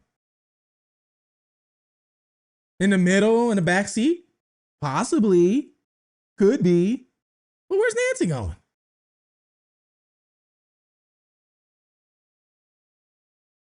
This is going to depend on if she's alive or not. If for some reason Nancy was not alive, sorry to say this, but she's going in the trunk. She's not alive. Why am I putting in the car with me? She's in the seat. She's going in the trunk. She's going in the back, the hatchback, whatever you want to call it. If she's not alive. If she's alive, she might be in the back seat tied up with somebody else back there with a weapon on her, to make sure she doesn't do nothing dumb. While the person up front is driving. Me, I'm taking 2 cars. Me, personally, will be 2. You know why I'm taking 2 cars?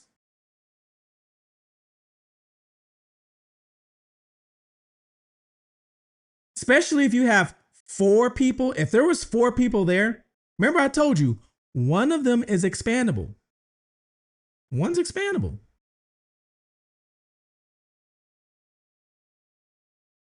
Two is going in one car. 2 is going in the other car with Nancy. The one who's expandable is not going with Nancy.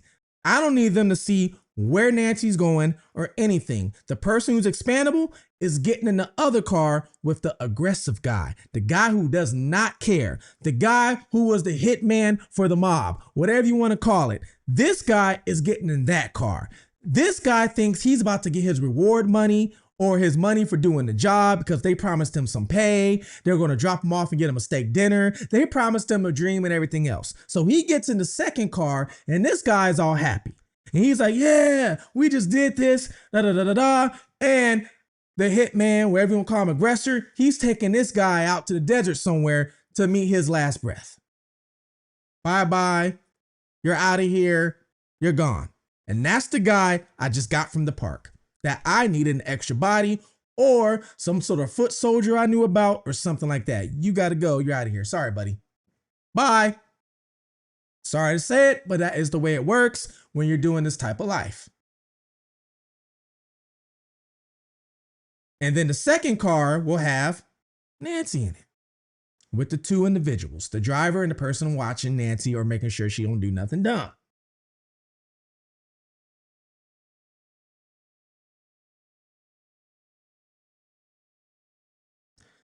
Switch. So no car description.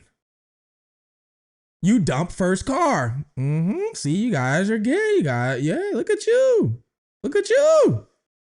Look at you guys.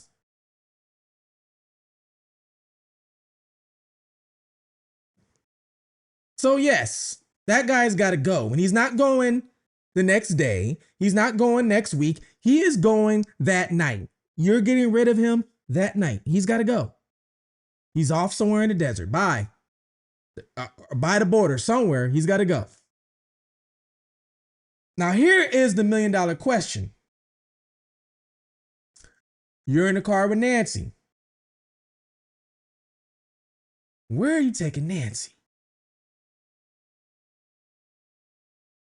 You got two scenarios. You got two. This depends on how risky you want to be, or it depends on how much of an inside job this is. If you want to be real risky, if you don't want to be real risky, you're taking her somewhere close by. You don't want to be on a road with her too long.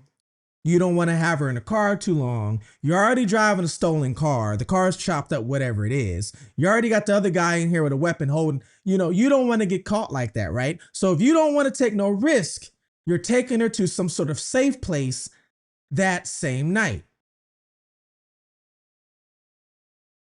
That's what you're doing. Now,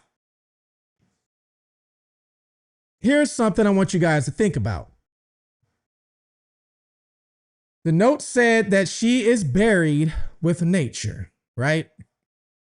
Meaning, allegedly, she's buried in the ground somewhere.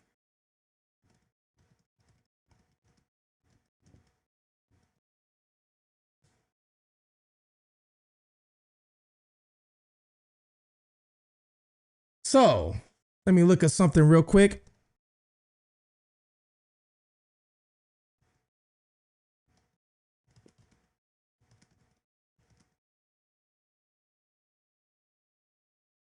All right.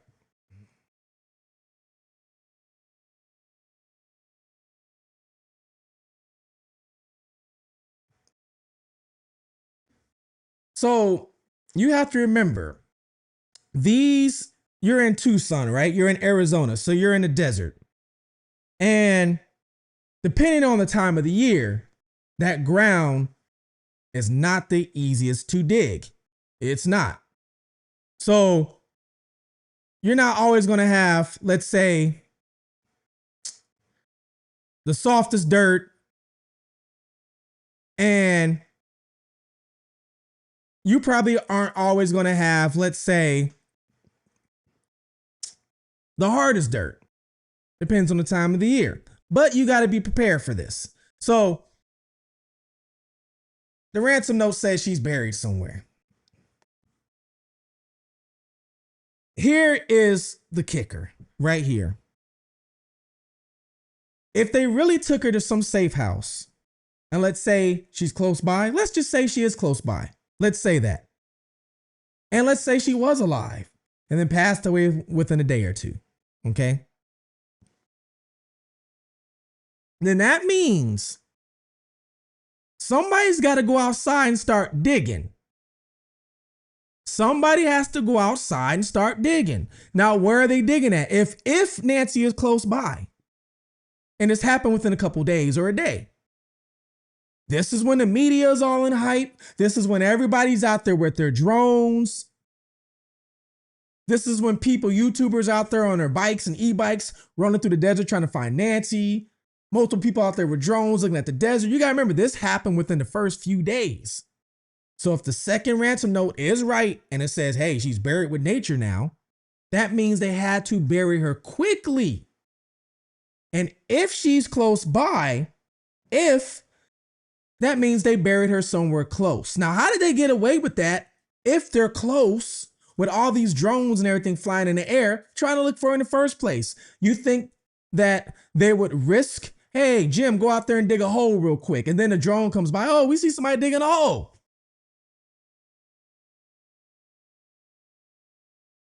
So with that little tidbit that I gave you right there, because when did the second note, what was the date of the second note?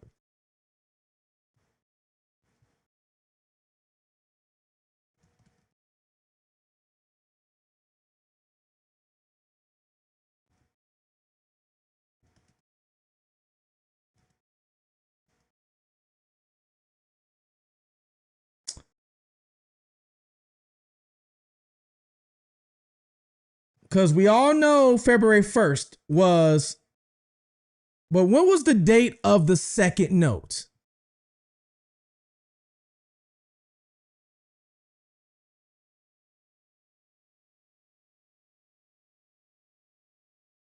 Starlo says, I hyped you 3 times this week.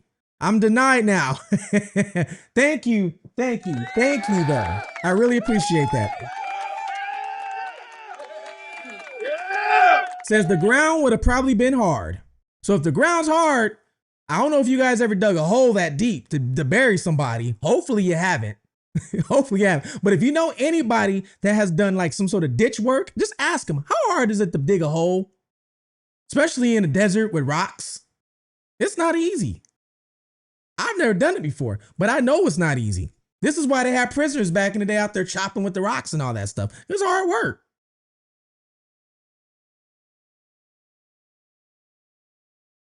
Sherry says if they were smart, they dug the grave pre-abduction. Wow. They would have already had the grave dug. So Tina, thank you. The second note came out February 6th.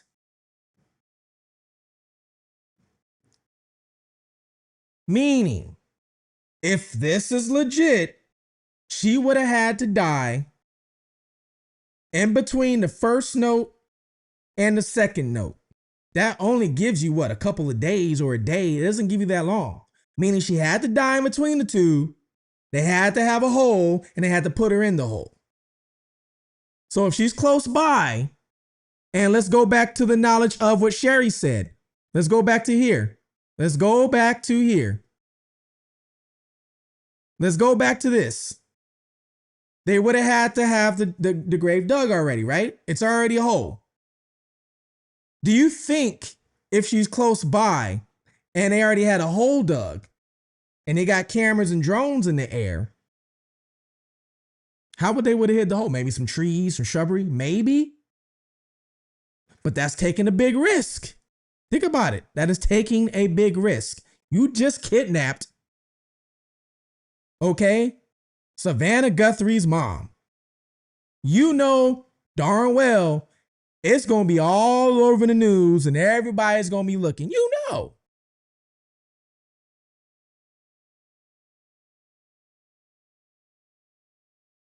Me, on the other hand, I'm taking the risk of driving. Because if my intel, remember back to number 1, intel, if my intel is right,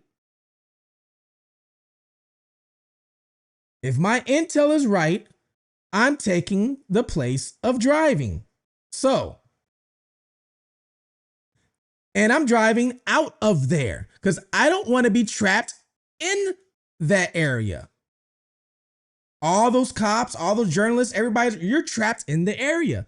I don't want to be in the area. I'm getting the F out. So,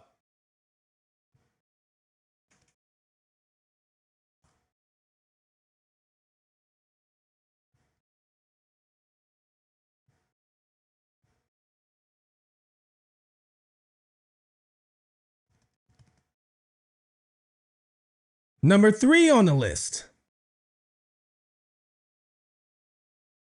we have our intel, right? What skill sets do I need? As in, who do I need to recruit? Then 3, have a place to go afterwards. Where are you going? Meaning you're not going to go commit this and just go wander off somewhere and wonder what's next. You have to know where you're going to go.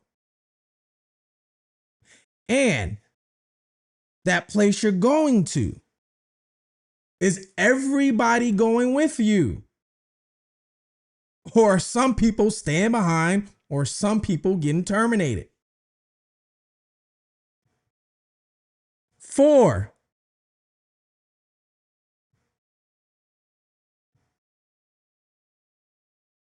is going to be how to get rid of any evidence.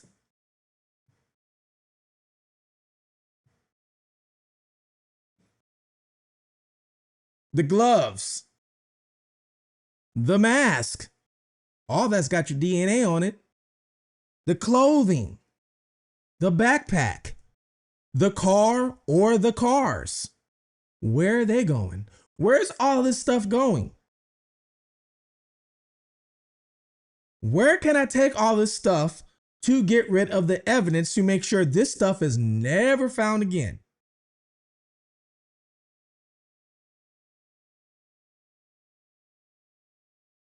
One of these people is going to fill that car up with all the evidence, because I'm not leaving it around Tucson. It's too risky. Mexico's an hour away. So why would you not just take all the evidence to Mexico? The car, everything. Going into Mexico is a whole lot different than coming into America. A whole lot different. Especially if you already have a plug.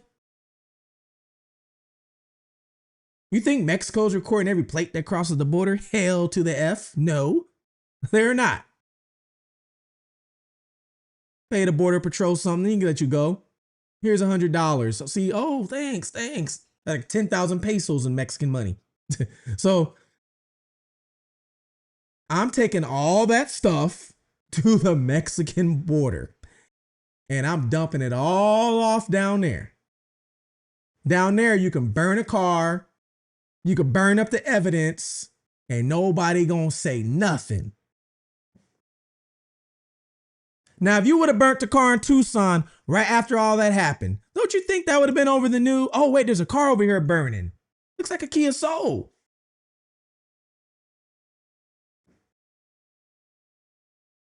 There's a reason why this car hasn't been found.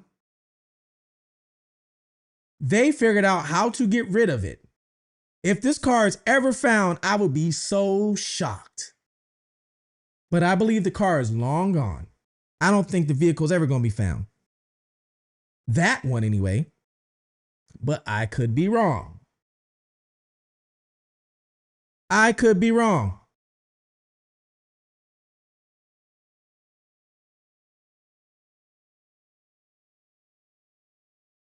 Wonder Woman says, Ray showed a while ago how to drive without any cameras. Yes, I did. I showed you guys a route to take from Nancy Guthrie's house heading south where you're not going to run into any cameras. Okay? One thing when you're leaving, one thing you're going to be leaving. Hey, Army vet, how's it going? Hope you're doing good.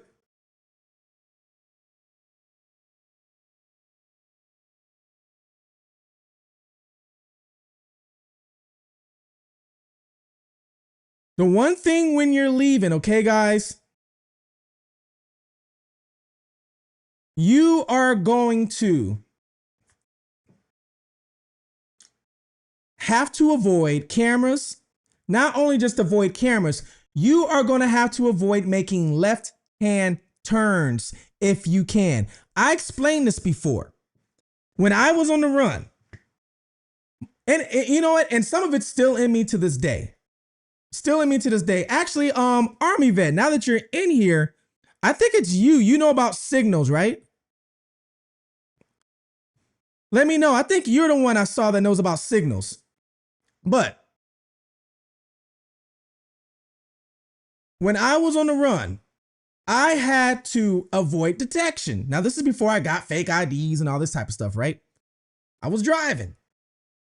A left-hand turn was my worst enemy. Why? Left-hand turns, if it's a stop sign, you're waiting for traffic. You're waiting.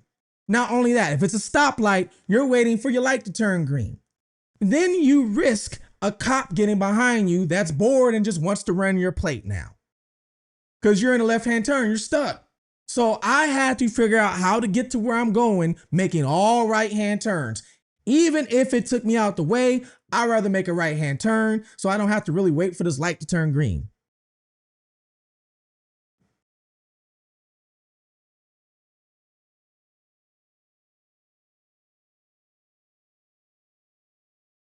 Yeah, I figured that was you. So yeah, earlier, and if you, I'll put a link if you want. You don't have to be on camera, but I was explaining that these people, because I'm explaining people, if it was me with my background, this is how I would have did it. And I explained one of the most important things of this operation, if you want to call it, would be a tech person, of how they avoided signals, how they avoided certain things that a lot of people cannot avoid.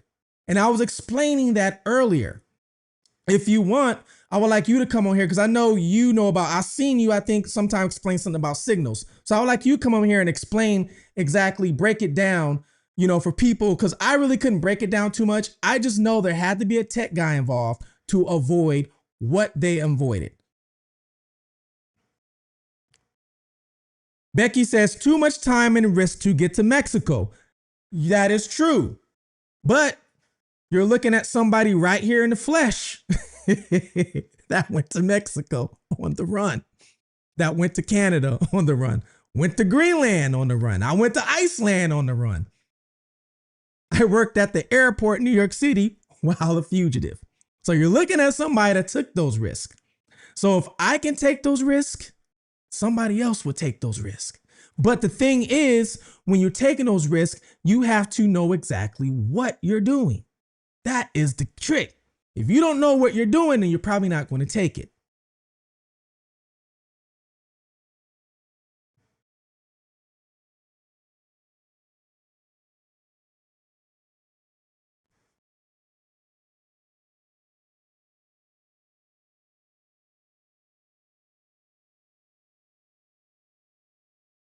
Now, we got to have a place to go. So where are we going to go? Where's the safe house? Where are we going to go? Is Nancy still alive at this point? That is one of the trick questions. Is she still alive? Do we already have the grave dug? Do we already have a hole to put her in? Do we already have all this stuff pre-planned out before we even get there? Our hitman is off in the second car taking care of the expandable guy that we might have got from the park. All right, I'm gonna send you. I'm gonna put a link in the chat right now for you, Army vet.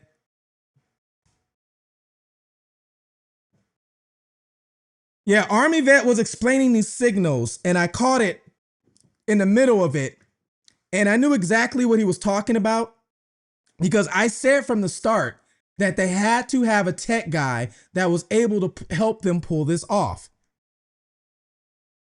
So he can come and explain the signals way better than I can.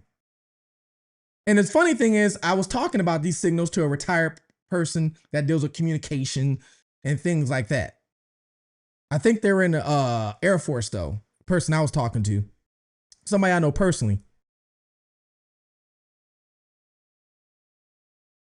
Let me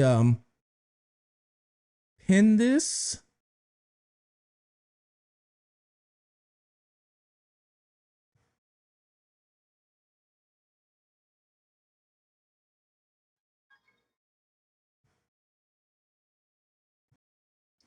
Hey, what's going on? Airborne, airborne. What you need, big dog? What you need? What Hey, you not need? What you much, need? man. Not much, man. Over here explaining to the people, if I was to do this and run an operation, this is how I would have done it. So that way we can start from the beginning to the end. So that way whoever hears this might pick up a clue and might be able to solve something. We don't know. But I do know that if I was to do this, I would hire people or get people or either have people with certain skill sets. And one of those skill sets would be some sort of a tech guy. This guy has to be able to bypass cameras, Wi-Fi, the things that we know that they did that we're all like, how did they do this? And then I saw you breaking it down. I forgot what podcast, but I did see you breaking that down. So I want to, Probably if you can, Pretty Little Things. oh, what was Pretty that? Little Clues. Was it Pretty Little Clues? It Pretty might Little have been. It Clues? might have been. Yeah, yeah, yeah. So if you can break down what kind of signals that that people are astonished that they managed to avoid detection. Okay, okay. It's gonna be two. It's gonna be two things that, as a signal soldier from Fort Huachuca, that we probably would see that y'all wouldn't see. So when they say that the FBI said probably a Wi-Fi jammer was used, that's a signal. Mm-hmm. That isn't. That's a signal crashing to another signal. Okay. So wherever that signal crashed into, meaning Nancy's house or the neighbor's house, whenever you turn that on, everybody sees it. Not you people, but routers, 5G networks, phones, any computer sees this. So that's why you seen the FBI walking around to people's houses asking for their information. They wasn't. They were searching for that signal. Okay. That's why you seen them outside the meter, like asking for camp. No, they searching for that signal. It's a specific signal that jammed everything that they are searching for, because that is the only way. There is no way on earth you should not have flop cameras of the last 2 hours leaving and 2 hours coming. Y'all have nothing. Mm, Y'all don't have a ping. Y'all don't have a car near Walmart. When have you ever seen the FBI release a picture and not a car that part. You're right. going down a highway? Like, when? You are right about that. And I said it's astonished that we don't have an image of a car to a person that's been abducted or kidnapped. I've never seen that. And especially in that area. That area is Davis Monthan Air Force Base, Fort Huachuca, and Space Force, the Department of Homeland Security and Border Security. You telling me? So I hear what everybody's saying. Oh, it would be crazy. They don't even have the picture in the Catalina foothills. Mm, And that's right. That's 10 minutes from a military base. So you know the car didn't go towards the base because the base got cameras all around it. do you think they could have used some sort of military equipment, grade equipment? It would yes and no. I understand how the FBI worked and work because we work with them, but the one thing that they love doing to Americans is giving y'all little trinkets to look Mm-hmm. at. Have y'all figured out we're still trying to trace her heartbeat? I don't care if she's alive or dead. Where's her heartbeat? Yeah. We're the military. We got Venezuela president out of there in 12 hours, and we killed Iran president in less than two. Mm. Where's her heartbeat? Signal. Where's that signal? and we don't even know. The FBI knows and the government knows. They are not telling y'all, but there's no way they don't know. The only way that they would not know is a Faraday cage, and I know you know what that is. That'd be the only way you can hide her. That's the only way you can hide her heartbeat. That's be the only, or go underground. That's the only way you can hide her from us. And I said the underground a long time ago. I said that almost when it started. Underground. I said that a long time ago, that some sort of way underground might be involved with this, because I know for a fact I know for a fact, because I've been in them, there's underground tunnels right there by the border, going underneath, so. And I don't know, I'm not saying they're in those tunnels, but if they have those tunnels, I know there's got to be underground all over through there. Oh, my bad. Disconnected. Oh, it's all good. I'm back. You're still there. The reason why go ahead. No, you got to go ahead and cook, King. I was gonna say, the reason why I asked you, could it be military grade? This right here.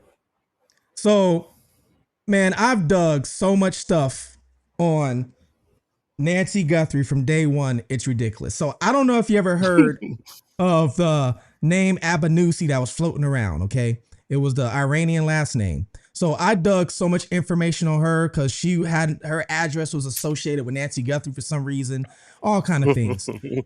Come to find out, some sort of way, this woman Abanusi is associated with the Marine Air Ground Tablet. And I was reading about this.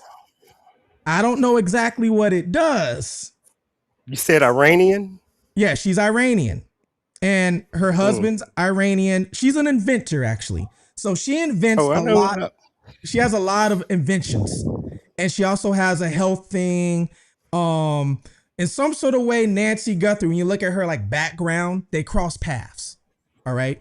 And we don't know exactly why they cross paths.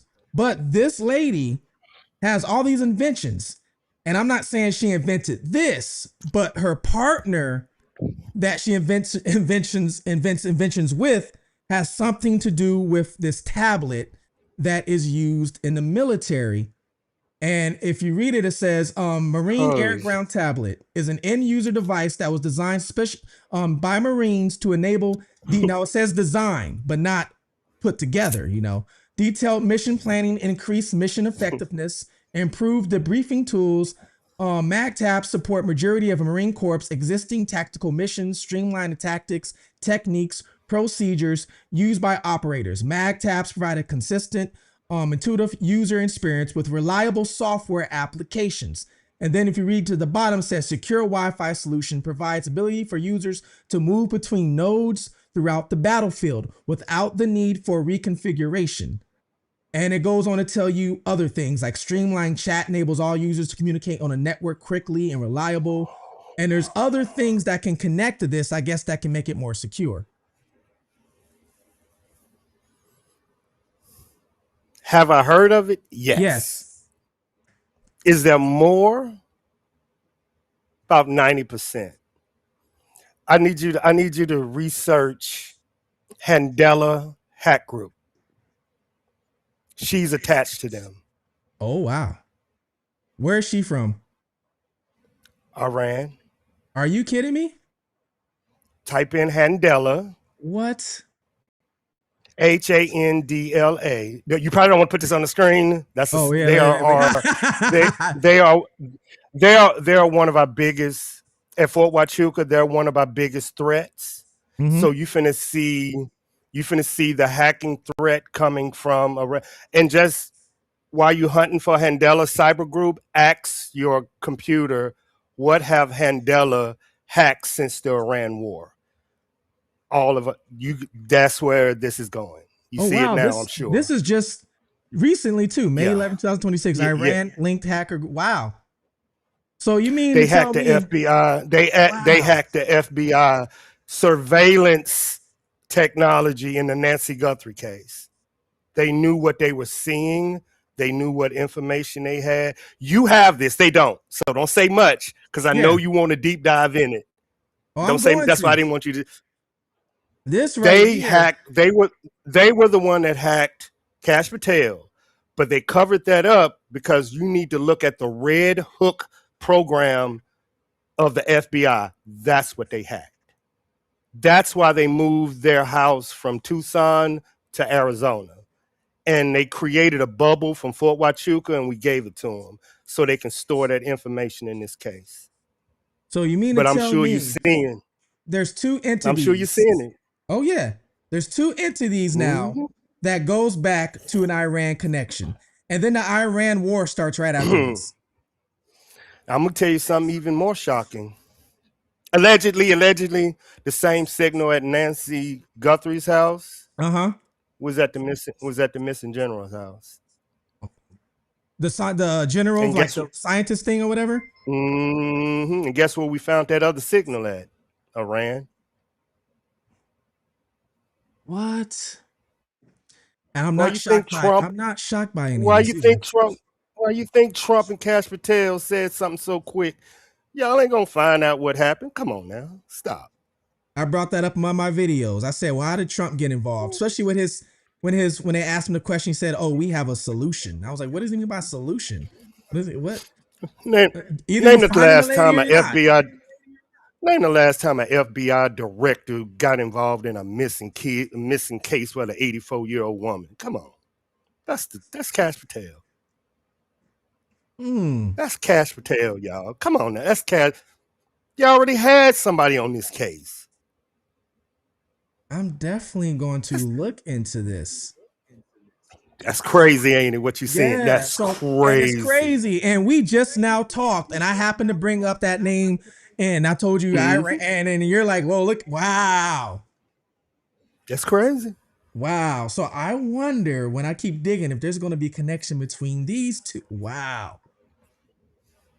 Yeah, because this woman, for some reason, shared an address with Nancy Guthrie a couple years ago.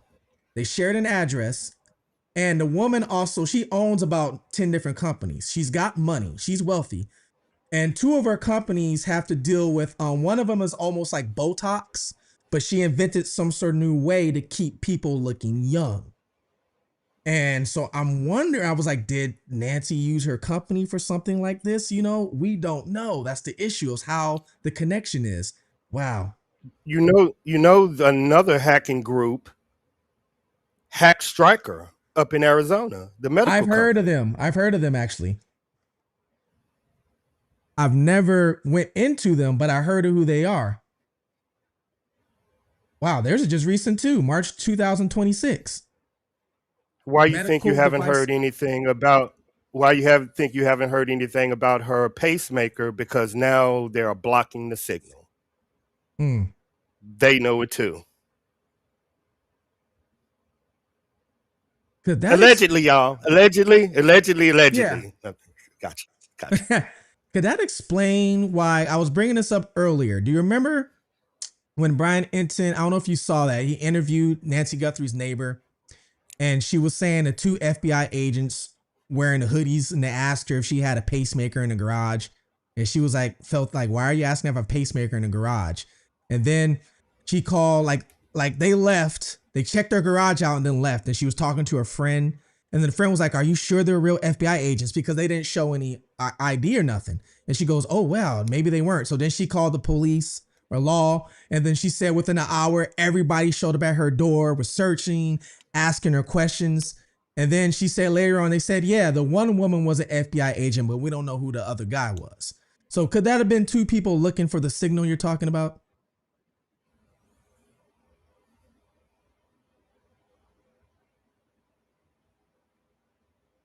Do you trust everything she's saying was the truth? The neighbor? Yeah. No. Because if you have a cyber guy coming to your house, he's coming to get equipment to take back. You see what I'm saying? Yeah. He ain't gonna do that investigation. No, he coming to get. I need to unhook it, keep it powered up, transfer that signal, router, whatever it is that he wants. He gonna go in the house and get tablet. You know what I'm saying? He personally have to come get it. Yeah. So he wouldn't be looking for anything. The first people would have found something. He would be in there to find it and take it. He's not going to Interesting. search. Got you. So it's possible the guy that never was confirmed could have been in there just to find it and take it, like a tech guy, pretty much. If he's cyber, you ain't going to know their name. There's FBI and there's FBI cyber. Two different people, two different classifications, two different ranks. FBI cyber, you ain't gonna know who they are, what they driving, or what they look like because they live around you. You know what I'm saying? They are that's not a regular FBI, that's cyber. That means you take him, you can get his passwords and hack into it. He's not regular FBI. He got to keep his identity secret. Gotcha. That explains why, because the lady said he didn't talk or anything. So that explains a lot. Interesting.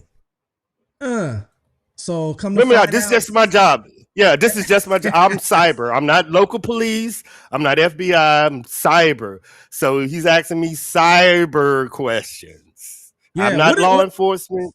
Yeah. So what did you do exactly? What was your job title exactly in the Army? Oh, shit, dog. Okay, I'm gonna try to pull up my by a lot. Yeah. A lot. It's. I'm gonna try to go. I'm gonna try to hold on. Hold on. Be quiet. So people know what you're talking about, you know? Yeah, I'm finna go to my jet. Okay. My first taste of the cyber, I was stationed at Fort Bragg in the Signal Corps with the 82nd, Delta Force, all of them providing Signal Corps. But let me get to my stuff. Because I understand what everybody, I get it. Yeah. Okay. No, I can show you in my bio. I should, because it's a lot, man. It's a lot. And I don't even know where you want to start with my military stuff. Like, I have no idea because it's different. I got you. Go to my bio and you can see it's a lot. You're gonna have to go to my bio. It's a shit. But you being IT, you will get everything and be able to ask me questions about what I did when you see my IT. I understand. Because you will get it. My mom was actually in the Air Force. She served her whole time in NORAD. So she didn't see daylight. She was in NORAD for about 6.5 years, the whole time in NORAD, so that mountain. You will definitely understand my military signal background in. You will, if because you will So I have a viewer here, which this makes a lot of sense. So I did a video. Okay. The video was maybe 2 months ago, guys. I forgot. I did a video talking about the woman, bringing up her inventions. One of the inventions, believe it or not, man, is a lamp. I brought up the whole patent. She invented some sort of lamp that kills DNA right there on the spot with her and her partner. So I brought up all the patents, everything she's done. YouTube took that video down within about 2 hours, gave me no reason. They just took it down. And my viewer just reminded me, that's why they probably took your video down. If you say anything, I got another one for you then. And this one gonna scare you. Look up unit. And I'm, hold on, let me make sure I say this right. Or I might have to put it in it. And what I'll do is unclassified document. Hey Tina, do me a favor. Tina, put my email there. Tina's gonna put my email, and then see my email. You can write my email down, and you can always email. I don't know, because we could talk after this is done too. Yeah, it's because I'm gonna. It's a lot. Everything you say, and I'm gonna look into.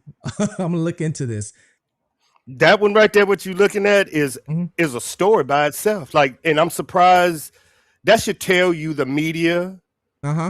What you're looking at, that should tell you the media is in on this. Like, don't tell them, but why ain't you report? You reporting about an 84-year? You see what you're watching? That's crazy. That's crazy. And that's how I believe all of this stuff you're seeing is going to come out during midterm elections and the elections and sway us to the next. They using it. This is crazy. This is crazy what you're seeing. I know it is. It's Oh crazy. yeah, I know. And I've been saying on this channel from the start. I've been telling people. I've been saying from the start that there's something deeper than what is being told to us. And I truly believe that whoever's behind this, it's something deeper we might not ever find out. And I told people, I say, if we see somebody get arrested, I'm willing to bet this person's not going to be involved. There's going to be some sort of scapegoat. If they ever arrest somebody, it's going to be some scapegoat, and they're just going to have to take the fall for everything that happened. And people are just going to believe it, unfortunately. And I'm going to be one of those people where I'm like, nah, I don't believe this. You know, the military just went on alert at the border 2 days ago. Mexico around the border, same right? time as ransom. Yeah. Yeah. It's fun, man. Fun. It's funny. Funny you said that. All right. So one of my sources, you know what a coyote is, right?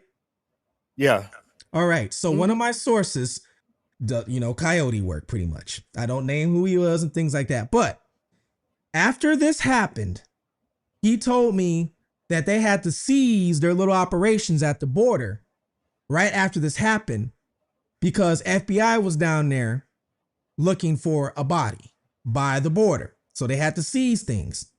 Then when that little note came in to Mexico and those people start voluntarily searching, with the Mexican authorities and things like that, they told me that, what was it, a few days ago, they had to pause the search for a day because the authorities could not escort that private organization to help search because they're searching on like cartel area, killing fields pretty much. And then what they told me was that they had to pause the search because authorities got called back. They didn't know exactly why they got called back though. And then when the search continued, it didn't continue where they left off at. It continued a whole nother area. And apparently there were some things or graves, because they dug up like 25 bodies when they were doing this. There was some stuff that was moved while it was paused. And that's what I was told. And this was a few days ago, like 3 days ago or something like that.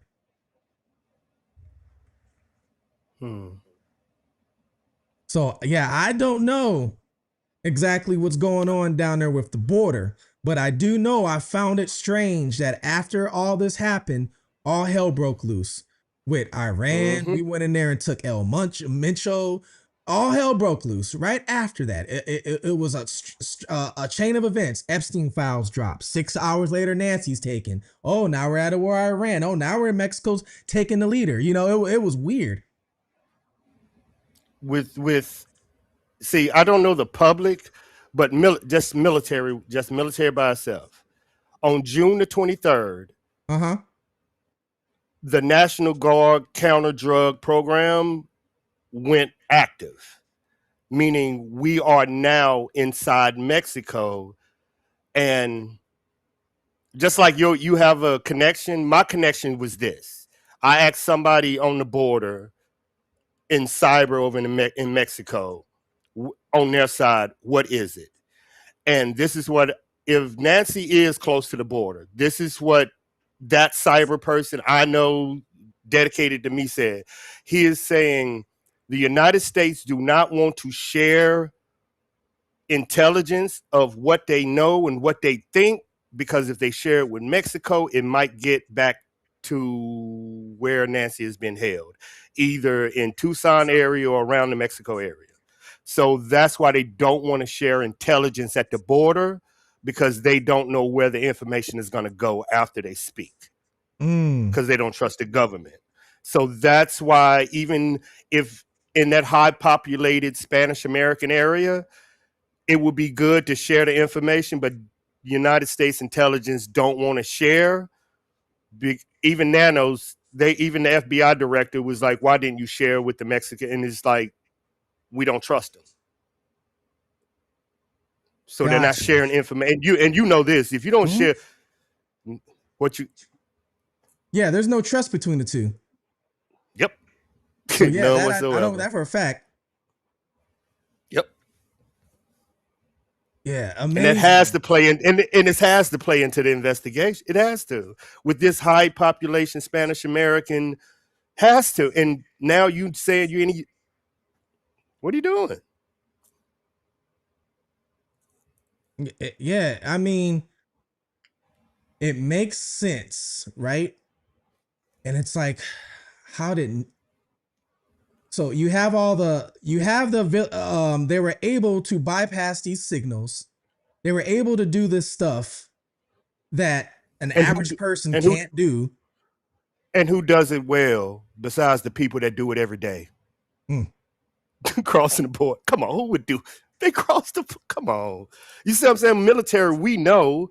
We're just injunction by that act that avoids military getting involved with civilians and using military equipment to track civilians, but we can track them in Mexico, but we can't track them in the United States. you're right about that. Interesting, right? Oh man. Oh man, the things they keep from us. Hmm.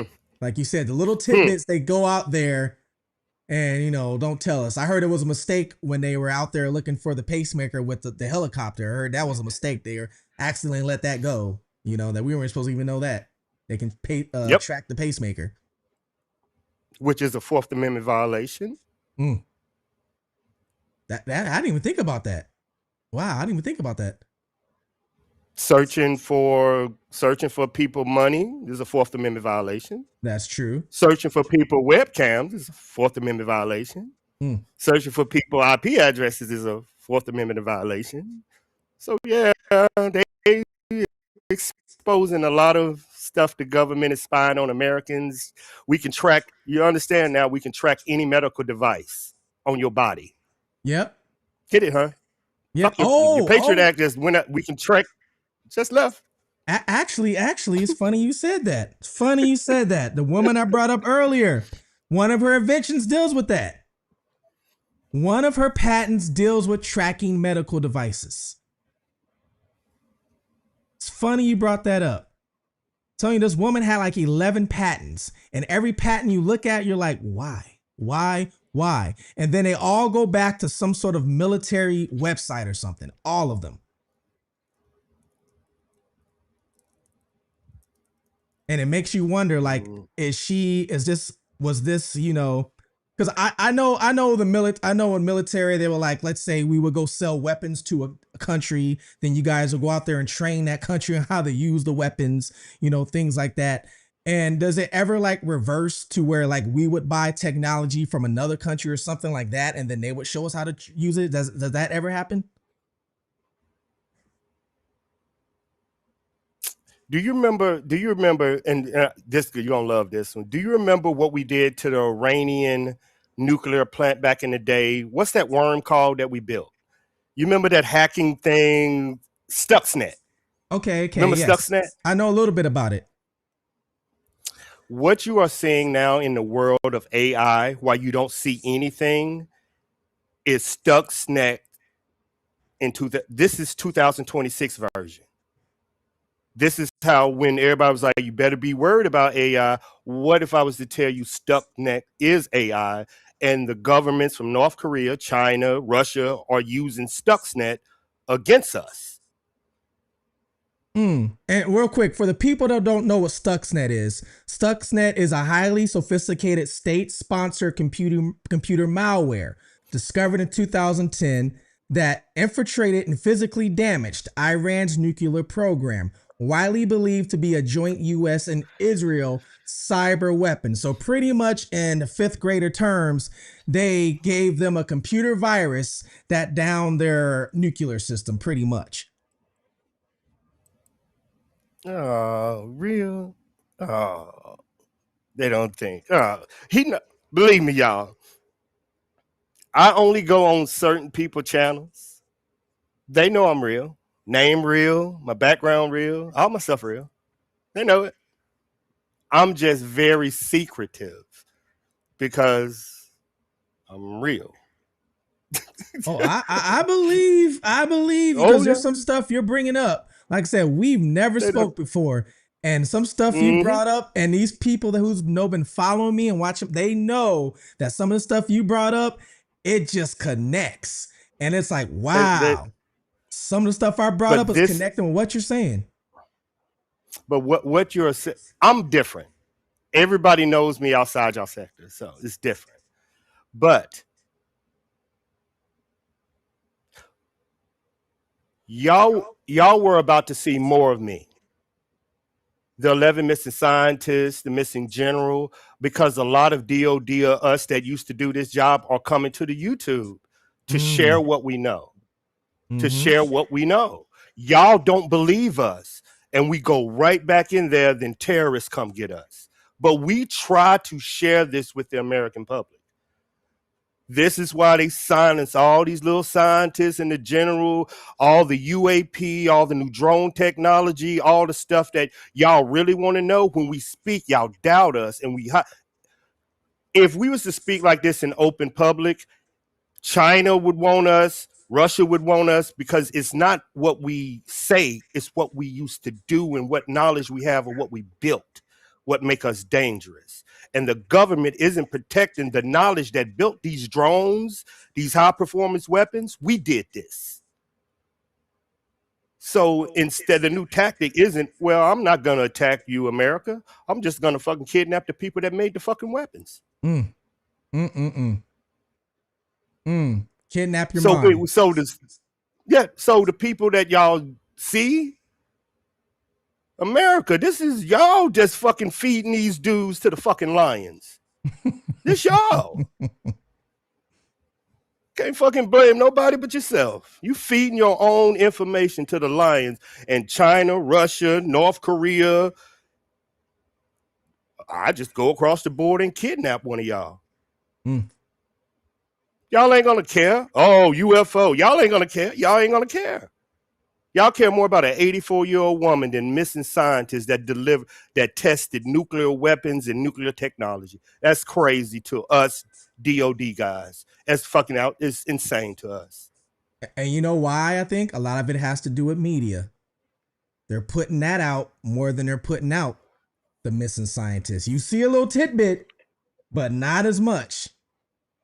And the hacks and the people don't know. Like, they don't know. And y'all more than me gonna end up disappearing into the ether. Because why stick your neck out? You see what I'm saying? Why stick your neck out? Why? As a DOD, and you have a lifetime DD-214. I mean, if you're a private contractor, they can just deny your contracts till you shut the fuck up. Tell YouTube to shut your channel down if you don't shut up. Like how my video just got erased.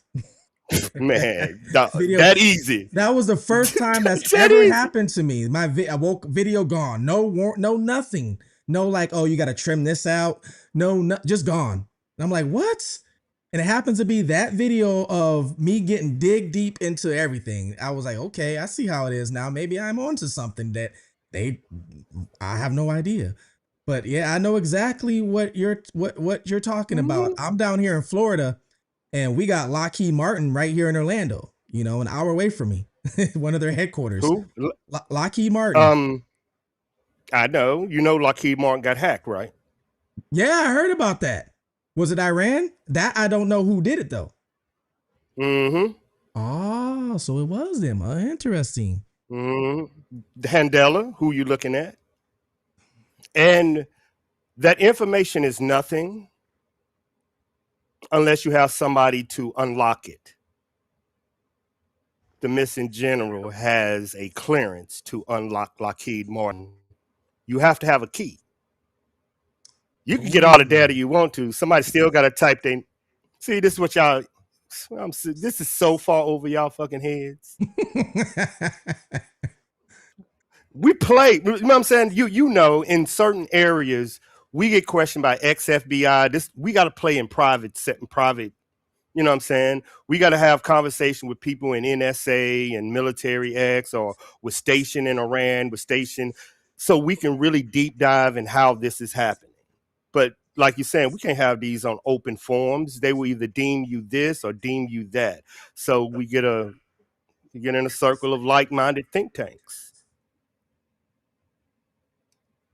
Definitely get it. Good shit. I definitely get what you're saying. as in you need the two separate keys, two separate Mm-hmm. codes. I know what you Yeah. I know what you mean. Person Mhm. puts in their code then or key, then puts in their code, another person puts in their key and their code. I get it. Same thing when you're launching your Or nuclear missiles. You got to do the same stack things. same. Look at your computer. Say I hack your computer and I get all the data off your computer and put it on another computer. As soon as I put it on that computer, it's going to ask for a password and a login. I need to kidnap somebody with that password and that login. Mm, So I would find somebody that either got that or you. Whoever works in whoever's on your stream yard that I know got a password and mm-hmm. to log into your is who I'm going after. That person is the key to unlock Lockheed Martin. I get it. I definitely get it. Oh man, yeah, we're definitely some truth is coming out that some people don't aren't ready for. That's for sure. And But I oh don't man. think it's not ready for it. I don't want to say they're not ready for it. If you The military trained us in this, y'all. This what you're seeing is new. AI and cyber war. This is new to America. This isn't boom boom bang bang. This is zeros and ones. This is a new war frontier we're in cyber. So it's not that they've never been exposed. Just like geopolitics, Mm, Americans don't get taught that. You have to learn that on your own. And this isn't. You have to. You know what I'm saying? So it isn't. They don't. You know what I'm saying? That's a different world. That's a complete different world. So it's a secretive world, a dangerous world, because once you retire, you become vulnerable. makes sense. And then you don't have no protection. You got to fend for yourself. Now add in YouTube and people trolling and finding you and know who you did and what you did. And should you put your bio of your education and should you prove your education and where you were stationed and this and this? Now you do that. Now you become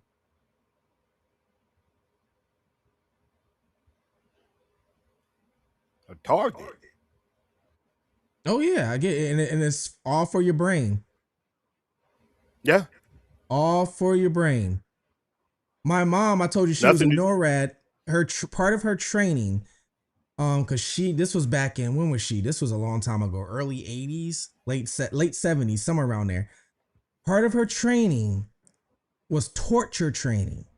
She had to go through torture because they would kidnap you for your brain, like you're saying, and try and torture, I guess, to get stuff out of you. So she had to go through waterboard training, the gas training, the gas chamber, all that stuff.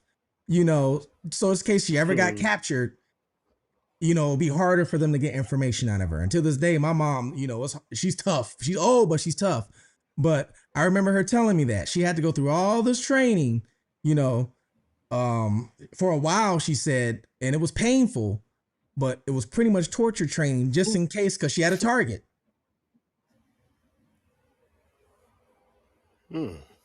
Yeah, that's so, yeah, a lot of what you're saying, especially to me, it makes a lot of sense and connects a lot, especially because, like I said earlier, before you even popped on, I did a couple videos already talking about um the involvement with an Iranian connection with this whole thing. It's just that what is the involvement? But there is an involvement because there's a connection. It's there. I saw it myself. I have an assistant that helps me search. She's in the chat too. She saw it too. We all saw it. And at first, we didn't pay no attention to it. At first, we didn't. We were like, okay, whatever. And then one day we woke up in the morning and all over the internet, allegedly somebody leaked a list of last names that the FBI was going around looking for at pawn shops in Tucson or something. And those last names were the names that me and my assistant found the connection. Like, oh, wow. So if this is true, we're really on to something here. So yeah, I don't know, But man. you'll never be able to prove it. That you're right. And if I ever was able to prove it, I would be missing next. Everything will stop at the FBI. Man. The And like FBI I ain't gonna answer no question. If this is what you think, I think it's local, but I think just how we've been seeing a lot of our young Americans been doing things out of character. The 21 to 30-year-old, you know what I'm saying? The Charlie people being like, why are you taking a shot at the president? Why are you shooting your 20?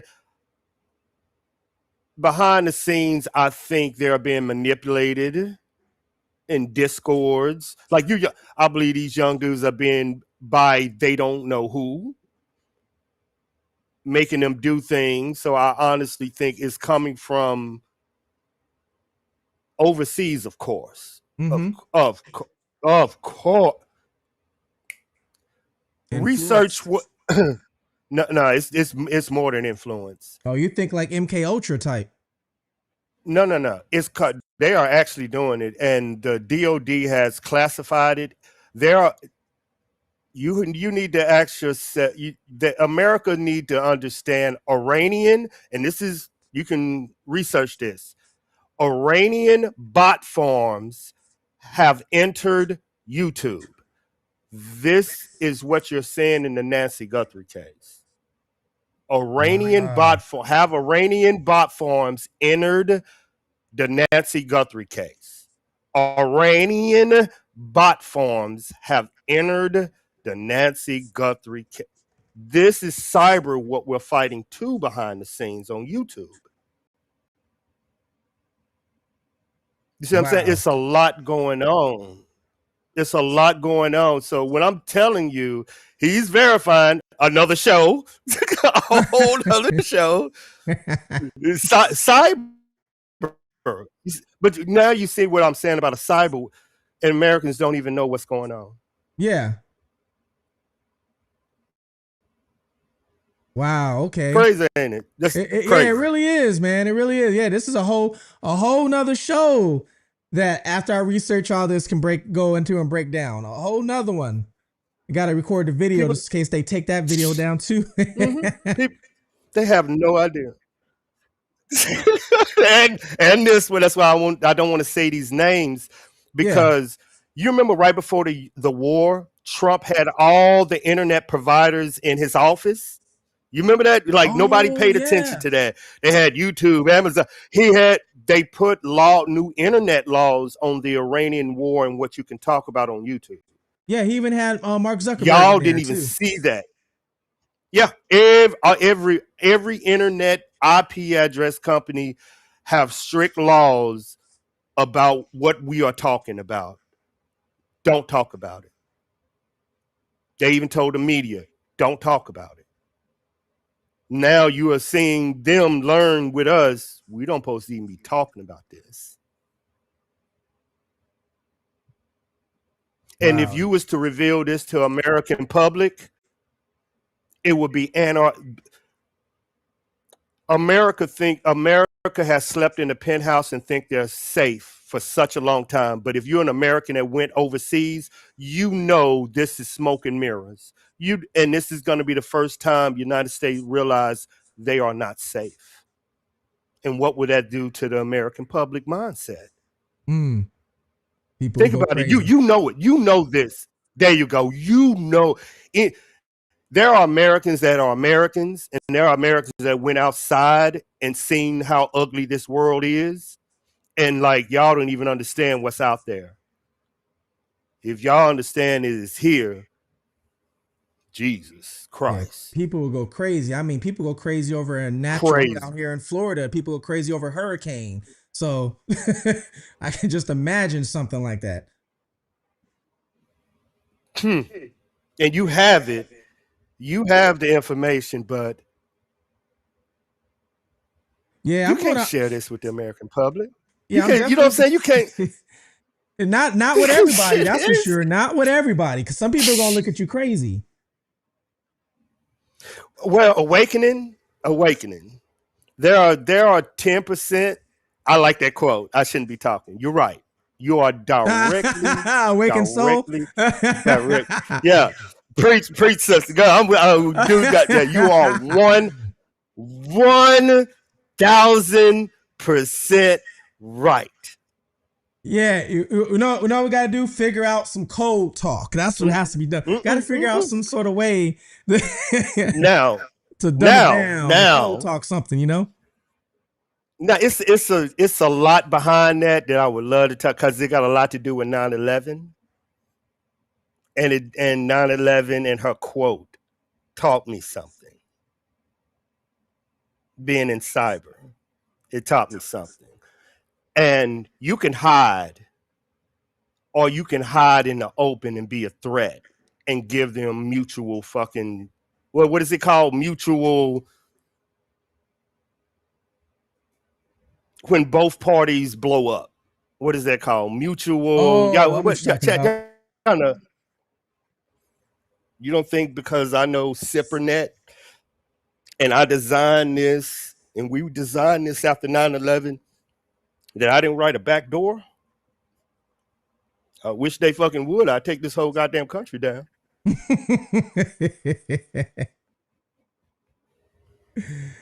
Oh, I'm definitely going to. Hey, did you get my email? You got it? Oh, no, let me get. Is it in a guest Here. chat? I put it up right now so you can copy it down because I want you definitely to email me so we can discuss behind the Yeah, scenes. Hold on, about to no put it up problem, no here right now. problem. But I like this because I can stay out of trouble. Because I know they watch me and what I say, and I'm finna give you the policy. Oh, Saul Matter says mutually assured destruction. There you go. And being in the line of work in cyber, being one of the first teams to invent internet going into the battlefield and Signet and all of this, we designed it at Fort Huachuca. They know there's very few people in the military to get paid not to do their job. I'm fucking one of them. Mm. Are you still in So I'm not. or you're done? No, I'm private. I'm private. If you want Gotcha. my services, you're gonna have to fucking pay. Gotcha. So you're a And contractor pretty much. yeah. All right. Gotcha. Private. Right. You got, yeah, private. But that hack that you're gonna do, he released it. That hack also with the FBI and Cash Patel, it also released all of our addresses. Oh wow. Every DOD personnel, everybody. Wow. So everybody's information got released. Now, and I'm not saying this allegedly. Now you see why they want them streamers out of that area, because a lot of retired military and DOD is in that area. So somebody was giving attention to all them DO. Nobody searched the area, and I'm surprised knowing that David Moffin is right there in Fort Huachuca, and that's one of the nicest areas. Where do you think the generals retired to? Where do you think the Hmm. DOD retired to? Where do you think the FBI retired to? Right there, y'all. The top of the top of the top. The top of the top. Just research it. That's why they want y'all. I was around too much shit. They was around too much stuff. Ah, okay, all right. That's why they're kicking people out. Yeah. But even if a soldier is scared, he ain't gonna go against his flag.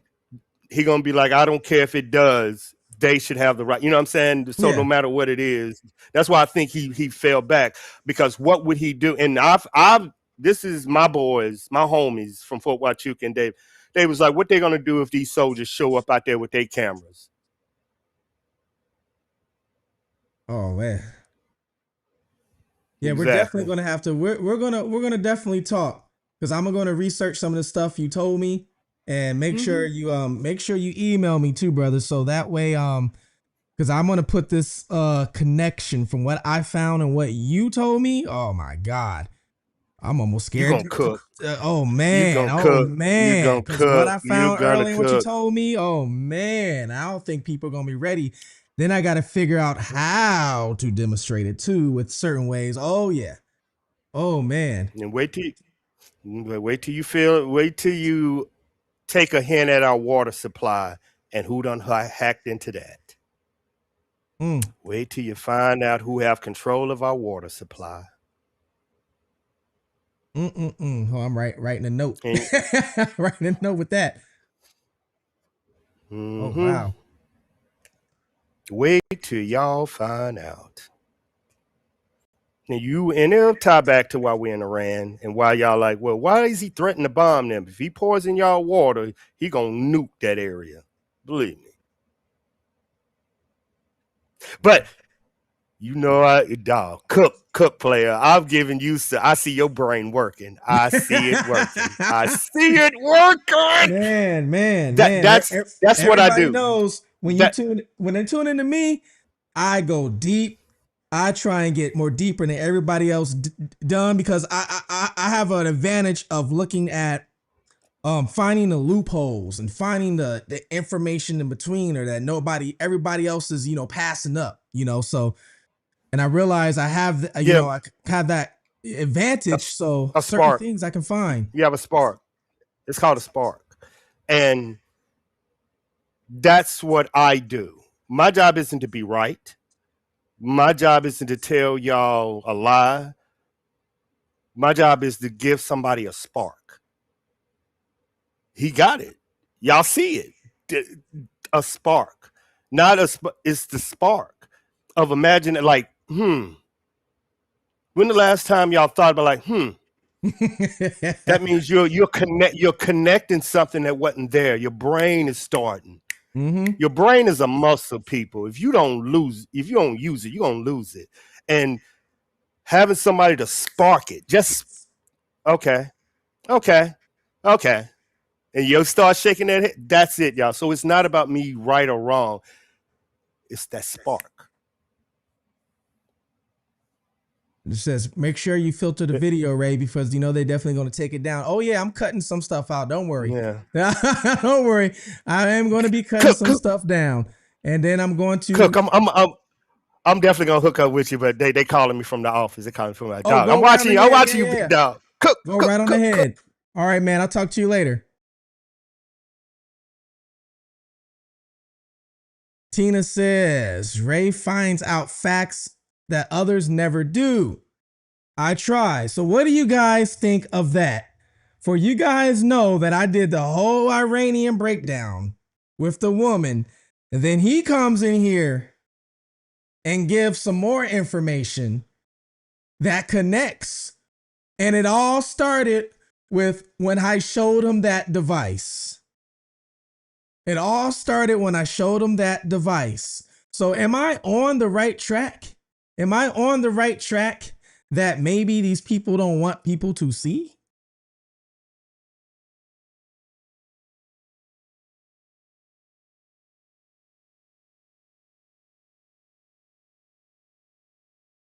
I never talked to him in my life, but I did see him on a thing talking about the signals. And I didn't know that he was going to bust out with some information that's connected to information that I already brought you guys.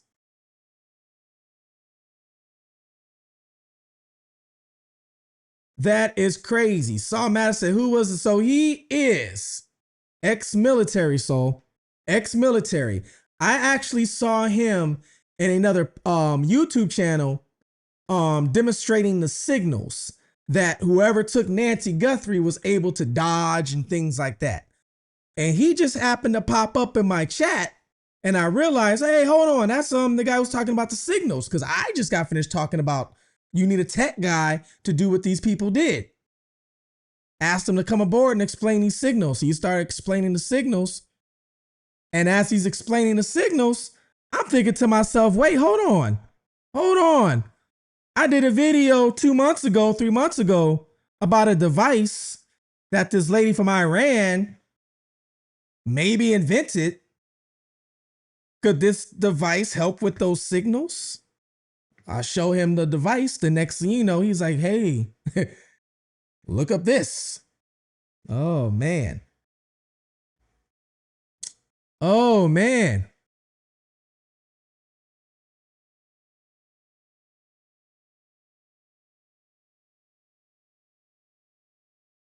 Thank you, Wonder Woman. Thank you. Wonder Woman's coming through with the facts. The facts. Thank you.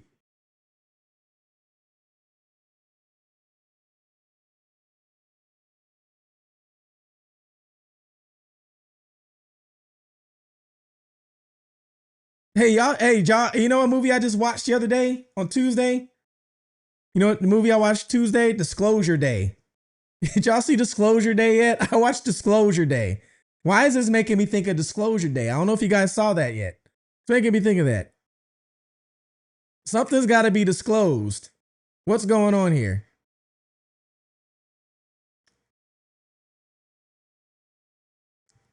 Pug says, be careful, Ray.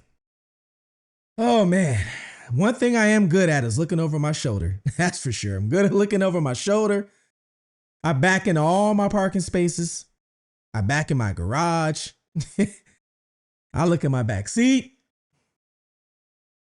My cars are electric, so you're not blowing them up when you put anything in my gas. But you can probably attack me with some of them energy-focused weapons.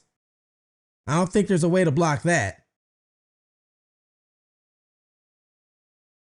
Yes, the live is backed up. Don't worry. This is being saved. This live is being saved.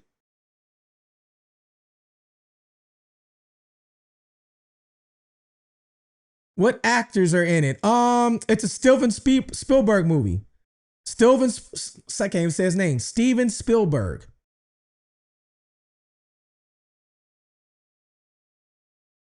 Ash says, you are onto something.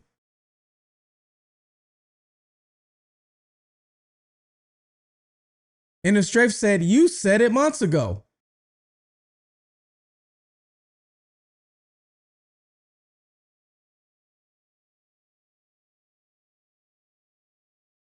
So Callie says, so Ray, you have gas money? Oh. Oh, well. Guys. Well then. We were on the roll of, if we were to take Nancy, what would we do, right? That's what we were on the roll with. And I gave you guys, we didn't even get to the end. We didn't get to the end. So this has to be a part 2. We got to continue this because we didn't even get to the end. But you guys hopefully have learned a lot today. My channel, I try and teach you guys something or show you guys something that you have not seen or heard of. I try not to recycle the same old information that we all hear. So I try to give you some deeper stuff that goes on, at least with the information that you hear. Okay. So today you guys learned how to stay safe with your house. That's one thing. One guy already said he's taken all his pictures off of all the realtor websites. So you learned that. So Madison says such a waste of time.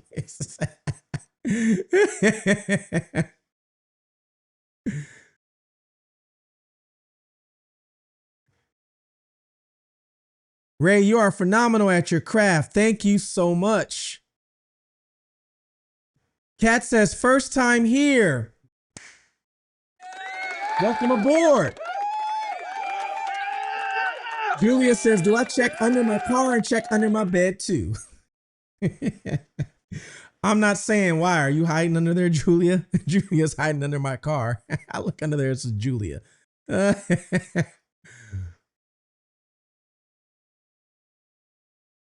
Solomon says, Ray, do a quick DJ set for the outro. I might have to do a DJ set for my outros from now on. I might have to do that.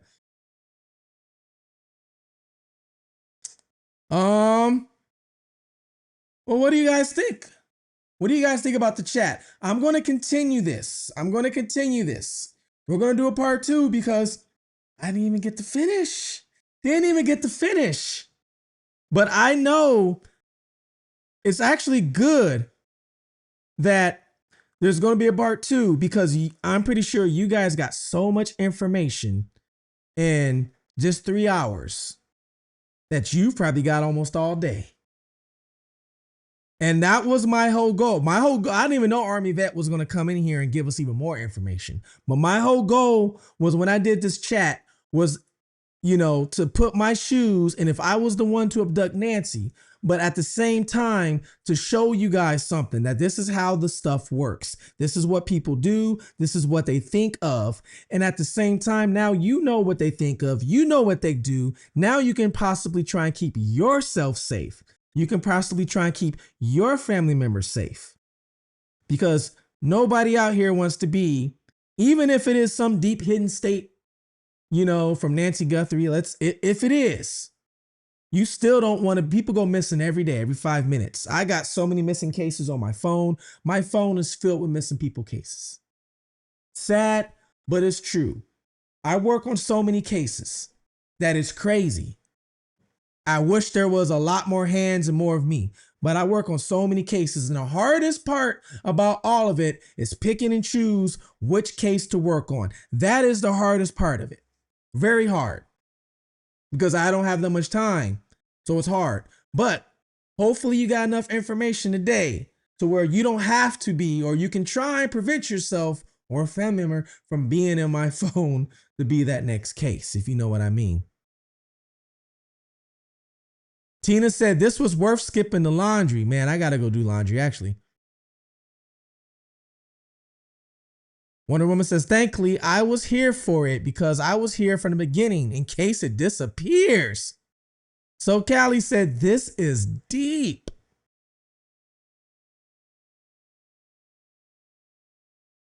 Can I look into the Big Tigger? Oh, yeah, I heard about that. From Rhapsody to Basement. I heard about that. I forgot.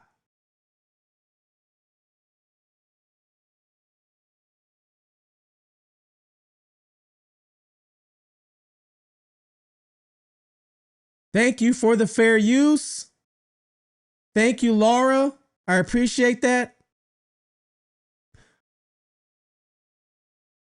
I appreciate everybody for being in here. Even Soul Madison. Oh, man. I appreciate everybody for being in here, for tuning in tonight. There's a lot of other stations you could have been in tonight, but thank you for tuning in with me. I really appreciate that. Thank you for ex-Army vet for coming in and sharing that knowledge with us. I am going to take what he said, and you guys know me. I'm going to take what he said, and I'm going to look, and I'm going to find. I'm going to hand out some information to Julia. I'm going to see what she can find, and we are going to go at it. And I'm going to see what I can bring to you guys. All right. Hopefully don't shut me down before then, or I don't go missing. Guys, if you don't see me for days, you don't see me for days. I'm just letting you know, you don't see me for some days. Hey, you might know why. You might know why. You might know why. But I think Julia will find me. If I went missing, I think Julia will find me. Julia will find me. She'd be up under somebody's car, probably.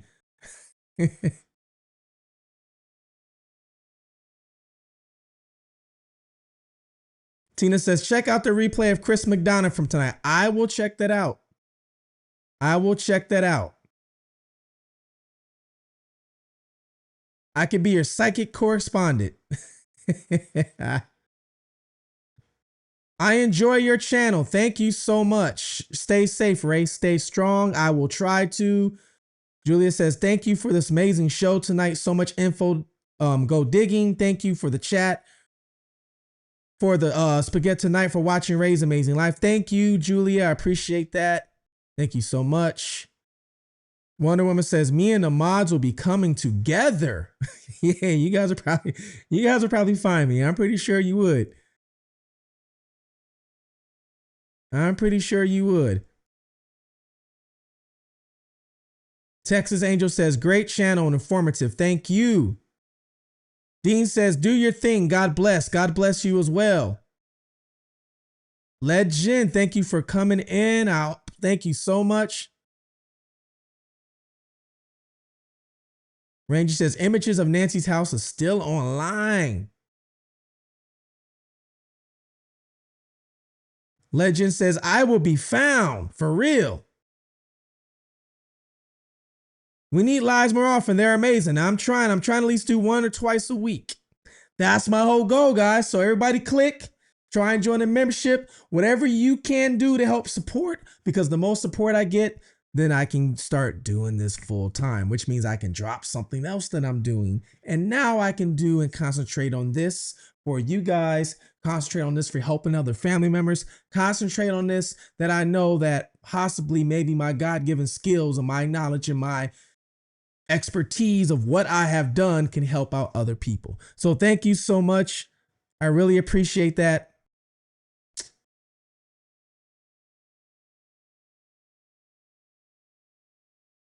And one of these days I will drop a DJ set for you, Madison. Don't worry. So Madison, I will do that. I will drop one for you one of these days. All right. I will do that. But you guys take care. All right. I'm going to work on the information he gave me, and I'm going to have a part 2 of this coming. Guys. So you guys take care of one another. Please, please. What I always say, look out at your surroundings. Watch your surroundings. Okay? Take care. Until next time, this is Fugitive TV, and I'm out.